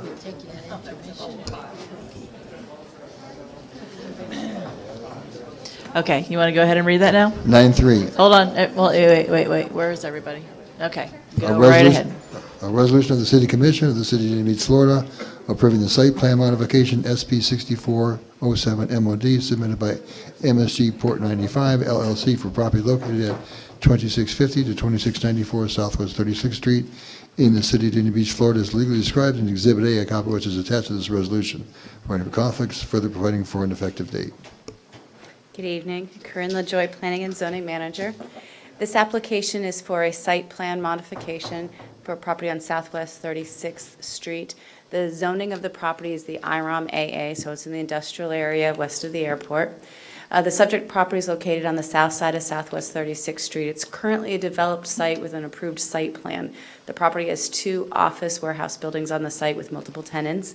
The City Commission had previously made action on the property. There were several actions. We had a site plan that was approved but never developed in 2008, but ultimately 2013 the site plan was approved.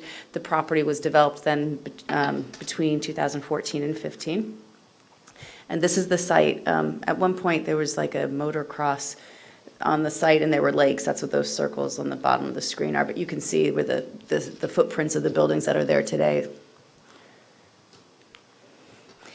This is a site plan modification. The applicant's proposing to change the parking lot, loading area, and retention area in order to improve function of the site and to utilize an adjacent parcel that they were able to acquire.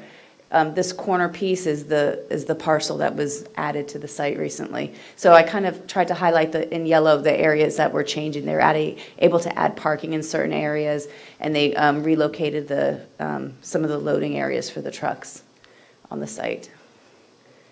This did go through the Development Review Committee on July 26th. There are some outstanding comments that need to be addressed. The applicant's aware of that. They're in the resolution. If it's approved tonight, it'll be conditions of approval. There were, like I said, several actions previously on the site, starting in 2008 and up to 2013. At this point, staff's recommending approval of the resolution with the outstanding DRC comments made as conditions of approval that will have to be addressed prior to the issuance of the permit. And I know the applicant's here to address any questions you may have as well. This is a public hearing. Is there anyone here to speak for or against? Yes, my name is, excuse me, Richard Coker. I'm an attorney for the applicant. I'm here with Peter Gallo, the project engineer. I think Corinne explained what this is a small site plan modification to expand the parking lot and the retention area. And by the way, this developer owns and has developed most of those large buildings all around it, so it's all in the family. Be glad to answer any questions. Commissioner Harris? No, I just want to mention that in the IROM AA, airport approach area, that this is the only kind of structure that would be conducive to that area because of the airport approach area. And the height of the building is consistent with the requirements by the FAA, correct? And we have additional parking, so the only thing that really we could build there would be this project, so. And this is an existing project. This Exactly. is just an expansion. And there's no of the park. residential out there, it's all No. AA, airport approach, so. Correct. Yep. Anyone else here to speak for or against? Make a motion to approve. Second. Please call the roll. Commissioner Brandemart? Yes. Commissioner Harris? Yes. Commissioner James? Yes. Vice Mayor Odman? Yes. Mayor Llewellyn? Yes. Thank you. 9-4, resolution of the City Commission of the City of Dania Beach, Florida, approving the monument sign variance request VA 16819 submitted by Richard Coker on behalf of MSG I-595 LLC and MSG Marina Mile LLC for property generally located on the west side of Southwest 26th Terrace and south of I-595 within the City of Dania Beach, Florida, as legally described in Exhibits A and B, copies of which are attached to the resolution. Ready for conflicts, further providing for an effective date.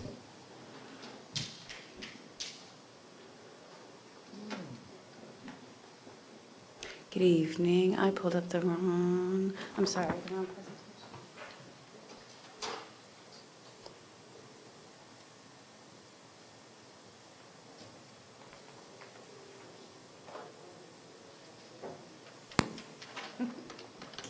Sorry about that. Okay, Corinne LaJoy, Planning and Zoning Manager. This is we kind of started backwards. This is the variance request. This is kind of one of their simpler actions this evening. This property, again, is in the same area, the same neighborhood as the last property. It is also IROM AA zoning. with an industrial land use designation. The applicant's proposing to construct a monument sign, which is going to service 2 parcels, and it actually is on a shared property line. It's an internal side property line. The applicant must provide a sign easement to allow the sign because it kind of straddles that interior side property line.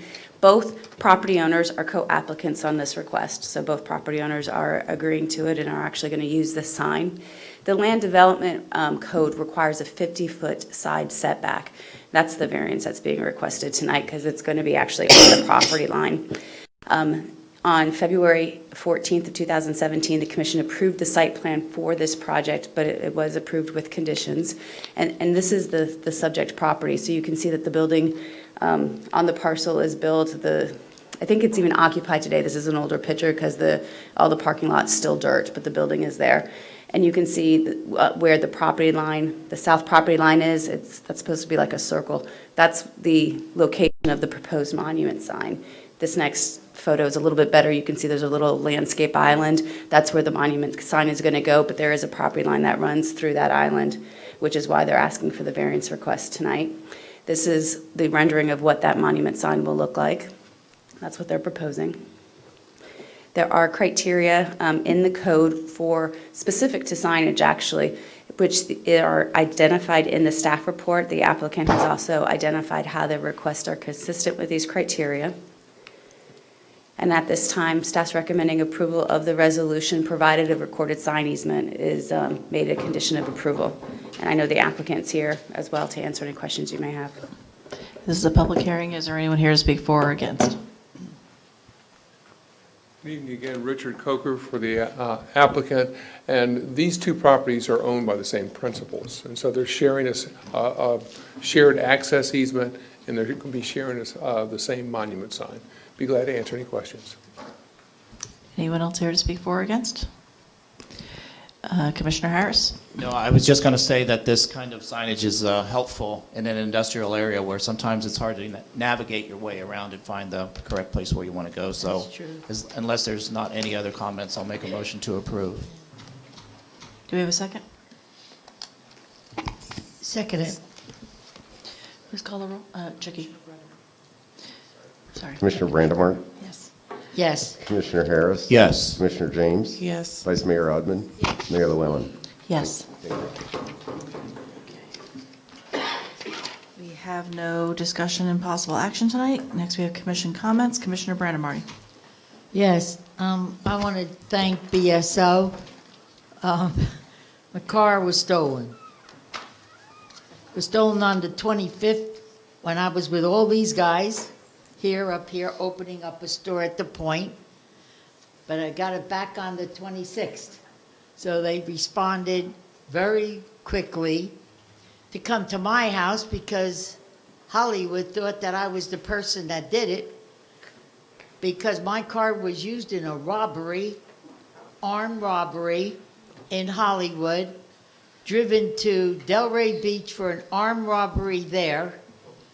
And unfortunate for me, someone took the plate, so they put out something called a bolo, and it came to me. So picture this. You walk out on your catwalk, and there's 10 cars out there with lights flashing round and round. 4 I recognized because they were green, and the others were black and white. So you know Hollywood was coming to arrest me, but Dana came and they saved me. They told Hollywood to go back home, and they did. So that's it. The car, I don't know where it's at right now, but it's somewhere at BMW. I don't know why they picked my car, but they left their bicycle there, though. I think they left their bicycle and took my car, because there's a bicycle there. My car wasn't there. So anyway, I want to thank BSO. God, you guys are fast. You're really fast, gosh. But I'm also glad that you beat Hollywood there. That would have been bad for you. That's all, nothing else. Commissioner Harris. All the talk about 40th Avenue tonight. It is in the project ready list, and it should start as soon as June, because it's in the design phase of about 90% completion. And then there was another project you may or may not know about, and that's about Old Griffin Road, from Federal Highway to just west of Bryan Road. But in the scope of construction of 6-foot bike lanes along the corridor, and then that's at a cost to the county of about $1 million. But the project is going to have to be delayed because part of the seawall collapsed. And you'll probably see if you're on Old Griffin Road, just as you come out at Bryan Road and look to the left, you'll see the barricades up there. And that's because part of the seawall collapsed, and Broward County is going to have to get on that pretty fast so we can continue with our project. So just to let you know, that's what's going on there. I do want to thank all the commissioners and the Chamber of Commerce and everybody that was there Saturday night for a spectacular opening, Corinne, at Eleanor, at Cooper's Hawk at Dania Point. It was a spectacular evening. I also want to thank, from about a week before that, Kristen and the job fair that we had out there, and Commissioner James for putting together a nice sports program. There was probably close to 100 kids out there, maybe, and it was a beautiful day, and they had football over on the green space, and they had basketball courts over there, and it was really a vision of what Dania Point can be to the community, with a lot of interaction for people of all ages and job fairs. So, Kristen, thank you very much, and thank you for the chicken wrap pesto sandwich. That was really good. And on top of that, we all probably have read in the newspaper about the bankruptcy of the Lucky's Market chain. So the store itself is finished, according to what I hear from Kimco, but the tenant remains not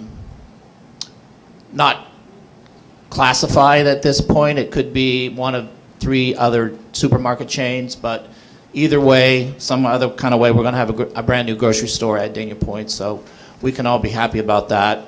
And then also, if you check the city website, there's going to be some floodplain meetings about flood insurance rates, and those meetings will be around the county. Please check the city website. I think there's one February 3rd, and it's at the Ann Kolb Nature Center in one of the pavilions there, so you can check that out.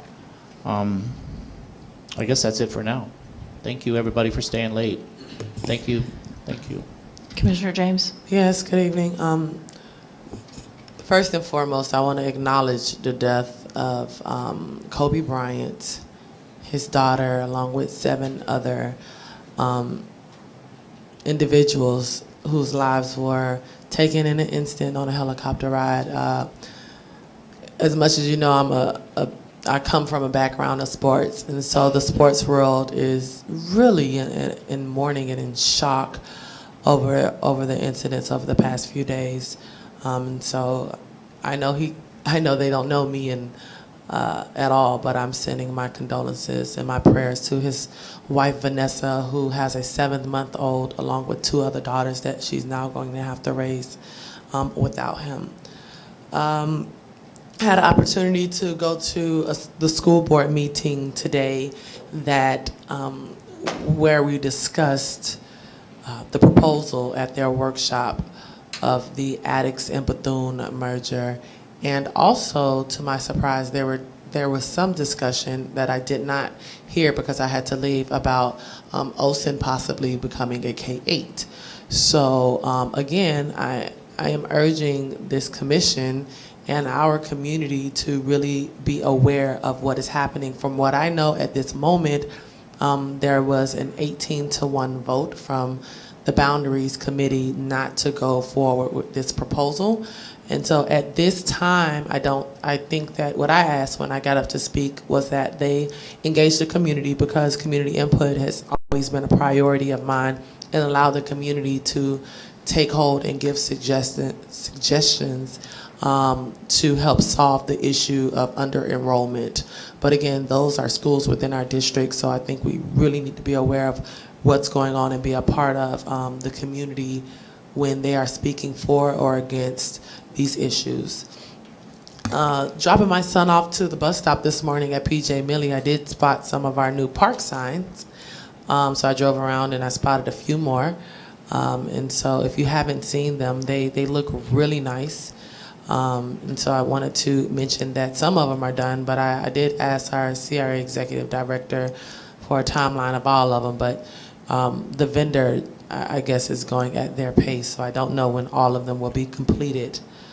Day After Dark is on Saturday, this upcoming Saturday, and I'm really excited. I was able to go on the radio and promote the city and CRA and everything that all of us are doing, and I think it's going to be a very special Day After Dark because the Super Bowl is coming and everyone can't afford to go to the Super Bowl. I know I can't. My son's like, "Mommy, let's go to the Super Bowl." I'm like, "Yeah, all right." It's not going to happen. So please come out to the events, the Day After Dark. I know the casino is showing the Super Bowl the day after at the casino on the jumbo screen. So come out and be a part of all the amazing things. We have 2 former NFL players coming and 3 current NFL players coming to Day After Dark. So bring your kids and bring your family. Last but not least, as Commissioner Harris said, we did have a very successful sports pro at Dania Point a couple of Saturdays ago. I know there was a number of kids who came out and participated in both the basketball clinic and the football clinic. And so please lock into their social media handles and understand and be engaged on all the things that are going on there as well as ours. Thank you. Vice Mayor? I took up enough time this evening, so I have nothing. Thank you for staying. Good night. Okay, I have a few things. First of all, in case you didn't see the post on Facebook, Dania Beach is now a better city or a best city for pets, pet-friendly city. We are officially certified. That is something that I've been working on since I went to the U.S. Conference of Mayors annual conference last summer. We started the process at that point and moved it forward when I just went to Washington for the winter meeting and followed up with it at that point. And before I left, it was official and out for everybody to hear about. So I'm really glad that that's something that we could do. It's something that we didn't have to pay any money for. It's something that will be an excellent economic engine for the city. The company that has done the certification, they're actually putting together a whole website basically that helps to promote Dania Beach as a pet-friendly city. So there'll be more to come with that. We'll be doing some more things to roll this out in the future, but I wanted to make sure everybody knew in case they hadn't heard about it yet. Speaking of, I did go to the U.S. Conference of Mayors winter meeting, and it was very productive. There was a lot of information that was provided. I went to, I don't even know how many meetings, but every meeting I had lots of notes, and I've been terrorizing city manager and assistant city manager and with all kinds of things that have come up from that. A couple of things that I just want to let people know about. There are a number of things that I'm going to be trying to bring forth in the next few months, but some of the bigger issues that came up. There was a meeting dealing with small cities, which we are considered to be a small city, and the entire meeting was basically addressing grants that would be available to small cities. In particular, there was somebody there who was talking about grants involving drainage and flood resiliency. There was a booklet that was handed out, and I think I have it with me, but I need to turn that over to the city manager to get to Colin, because there's tons of different grants that we can apply for that we should be eligible for, especially with the problems that we've been having and the fact that we're basically at sea level. So that was one very, very productive meeting. Another meeting I went to talked about economic development, and there was actually an organization that was there represented who does training for individuals who want to be entrepreneurs, who want to start their own businesses. And they focus primarily on minority-owned businesses. So this is something that they've already been in contact with us. They've been in contact with me as well as the CRA to discuss setting up a time to talk about what we might be able to do together. So this is something that I know has been a priority and something that we need to address in order to help with the economic development of some areas of the city. Also, me along with other mayors that were present were invited to the White House.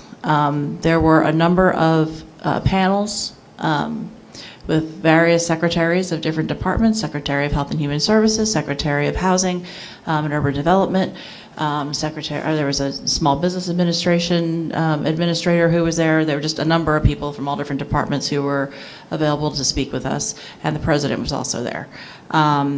The main thing that I wanted to make sure everybody was aware of is that while we were there was a bipartisan bill that the president signed into law, which it is going to have $375 million in funding for various religious institutions to help with security.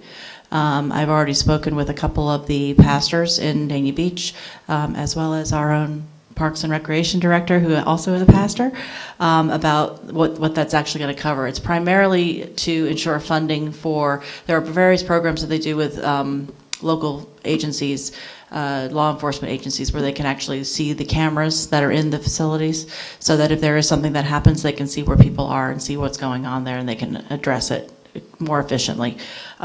So that is something that I'm getting more information on. I'm also going to be speaking with the sheriff's office about it, because I know he's also doing some things with that as well. So that was definitely some good news, and something that we can bring back here. I have something else that I want to bring up that has to do with protocols and following protocol. It's come to my attention, I know we've been giving out some keys to the city lately, but it's come to my attention that there may be some additional keys to the city that are either being made or being requested without going through the city, and are perhaps being given out this weekend. Do you know anything about that? Commissioner James? I don't recall being informed about any keys or any proclamations or anything that anyone up here has given out. So Not given out, but are planning to give out, that are not going. no. What I'm saying is, what is the protocol? Because I haven't voted on anything being given out in the past. Sure, but if you look at other cities and the way that we've always handled this, it has been generally requested through the city and through the city clerk or somebody else in the city, and it's always done in a manner where it's done in a public setting, and we're all given a program in advance which talks about it. So anytime that there has been a key to the city that's been given out, we've all been aware of it in advance of it taking place. We know who it's going to, we know where it's going to be done, we know when it's going to be done. I have not seen anything. I think that is true from what I've seen so far. I received the key to the city at a park.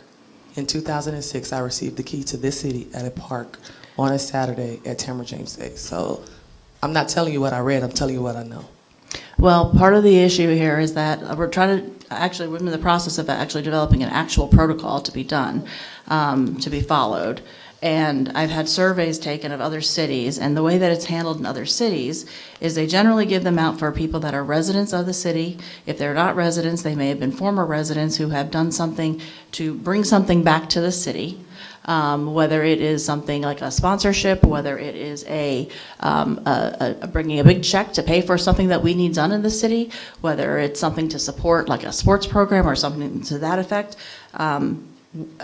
I'm assuming, based upon your evasive answer, that there is something that you're planning on doing, but you haven't told us yet. And I think it would be appropriate, because we're not just giving keys to the city to anybody. We need to know who the keys to the city are going to. And if we start giving out multiple keys to the city, that at some point in time, can I please finish my statement? It's my time.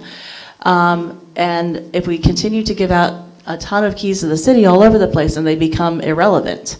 So the ones that have been given out, at least while I have been in this position, we have all been notified about them. I can't speak to what has happened with you in the past, but I can speak to what's taken place here in the last year. So that being said, I think it would be incumbent upon you to notify all of us, because the key to the city comes from the city. It doesn't come from one person. It comes from the entire city. Are you finished? I am finished now. Okay, awesome. When the key to the city was given out to Spirit Airlines, there was not a discussion about that. There was not any type of discussion on this commission. There was not any email or notice to myself. And I was okay with that, and that was given by a commissioner. When the keys to the city were given out at Tropical Acres, there was not a discussion about it. There was not any notice to myself about it. There was not any inclusion on any of that as well. There was not a vote about it. When the key continues to be given out to, when the key was given out to Gangrels, there was not a discussion about it. There was not an approval. There was not an email. There was not a vote on it. All of a sudden, when it comes this way, now there needs to be protocol. Well, let me tell you a little something about protocol. Because I thought there was a protocol to even give a key to anyone. I thought that they had to be consensus. I thought there were requirements. I didn't know factually yes or no, but I've seen several keys being given out in the past several months that I have had zero input about it. Zero. So I'm going to ask the city attorney a question. Is it legal for me to make a presentation that may include a key without commission approval? Because if it's not legal, y'all need to take all your keys back that y'all done gave out. I think in the absence of a policy that's clear that the commission's adopted, I don't see an impediment. Okay, thank you. It's not an issue of legal Well, or that's all I need illegal. to It's know. an issue of It's not a best legal matter, practice. It's an issue of best practice, and it's an issue of protocol. I mean, this is just a matter of, look, if you want, I'm happy to provide you with the list of cities that were surveyed to see, exactly what they say. It is not something that is just simply done. And a lot of cities don't even do it, or they do it strictly with the mayor's approval. I'm not asking for that, and I'm certainly not saying that's something that needs to be a requirement. What I'm saying is that all of those other keys, number one, the ones at Tropical Acres were on a program that was given to everybody a week in advance. Everybody knew about it. If there was an objection, something could have been said. As far as the one for Spirit, that was on the agenda. Gangrels was as well. And I think everybody knew about what was going on with both of those because it was discussed. It went through the city. Everybody was aware of it. It was done in a public place. And it was done as a gesture from the city as a whole. So that's generally the way that it's done, is it's done from the city because it's a key to the city. So my concern is if there is a plan here to simply just hand off a key to the city to somebody, there's no ceremony, there's no, it's not even, my understanding is not even going through the city. Usually when these things are done through the city, and the city goes and orders the plaque and whatever and puts the whole thing together, and there is a program, and it's included on the program. That's not apparently what's going on here, and it sounds like that is what is planned because, again, I'm not getting an answer to the question. I don't owe you an answer, I'm sorry. And the reason that I did not go through the city is because I did not agree with the vendor who the city currently uses that I wish not to disclose. But if you want me to disclose that, I can disclose that as I'd like well. to know who you're giving a key to the city to. It does not matter. It does matter because you're doing it on behalf of the entire city. I'm not answering, so you can either move on or you can keep beating a dead horse. Is there something that can be done here, Tom? I recommend that you debate this and have a policy that at least a majority rules on and sets the policy. My recollection from the past is that these always came to the commission. This is years ago. It was never done without commission support to do it. Okay. And it's evolved over the period of time. Okay. But that's my Can we do that right now? Can we You discuss could. it You and could. determine whether or not we have a consensus as to what the There was protocol a- should be? You could. City attorney? Typically, we're supposed to there- have things on the agenda, so. Correct. Was there anything on the agenda ever asking for any other keys to be approved before they came on the agenda? Or is there any other item that was on the agenda that said, we're going to give a key to the city to X, Y, and Z, and we need an approval? Was there ever any of that for these last 4 keys that were given out? I would not know the answer to that. I don't think so. Okay. Let me ask They- this. she knows the Does answer. does anybody here have an objection to any of the keys to the city that were handed out already? Vice Mayor? May I take one of my minutes back? You may. Okay. I'm having silence regrets. So instead of debating this now, I don't know anything about Commissioner James reason for not wanting to disclose, but I imagine if she doesn't want to, that there's a good reason, so I'm not going to press that. But I think it does make sense to us that we should have a policy, but I don't think it's appropriate that after 10 o'clock at night, we start putting together the policy. So would it be a fair compromise to say that most likely there's nothing, I understand it's against what seems normal and typical, but there's nothing malicious about it, so to go forth with whatever these, I don't know if you were saying it's a key or a proclamation, and then set a date for us to work out this policy or to have someone make the policy and send it to us. My point being, let's do it at a later date. Therefore, when we move forward, we'll be doing so in a uniform fashion, and there'll be no more questions about what is appropriate and what is not appropriate. I certainly think that it would be appropriate to have a discussion at a later time and actually develop a policy. My concern is this. I was already in the process. I went to the city manager actually and discussed the fact that I wanted to have an actual protocol put in place. After that is when I found out that there was a promise to somebody to give them a key to the city in order for them to come and appear at Danny After Dark for the Super Bowl edition. And I understand that there may have been more than one key that's also being made. The problem that I'm having is we don't even know who it's going to. We don't know anything about this. And with all the talk about transparency and wanting everybody to be transparent, those rules need to apply to every single person here. It's not just a matter of you pick and choose what you're going to do. We need to be transparent as a whole. Commissioner Brandon Marty. I agree, we need a policy in place. Otherwise, the key to the city becomes the key to your own house. It don't do nothing else.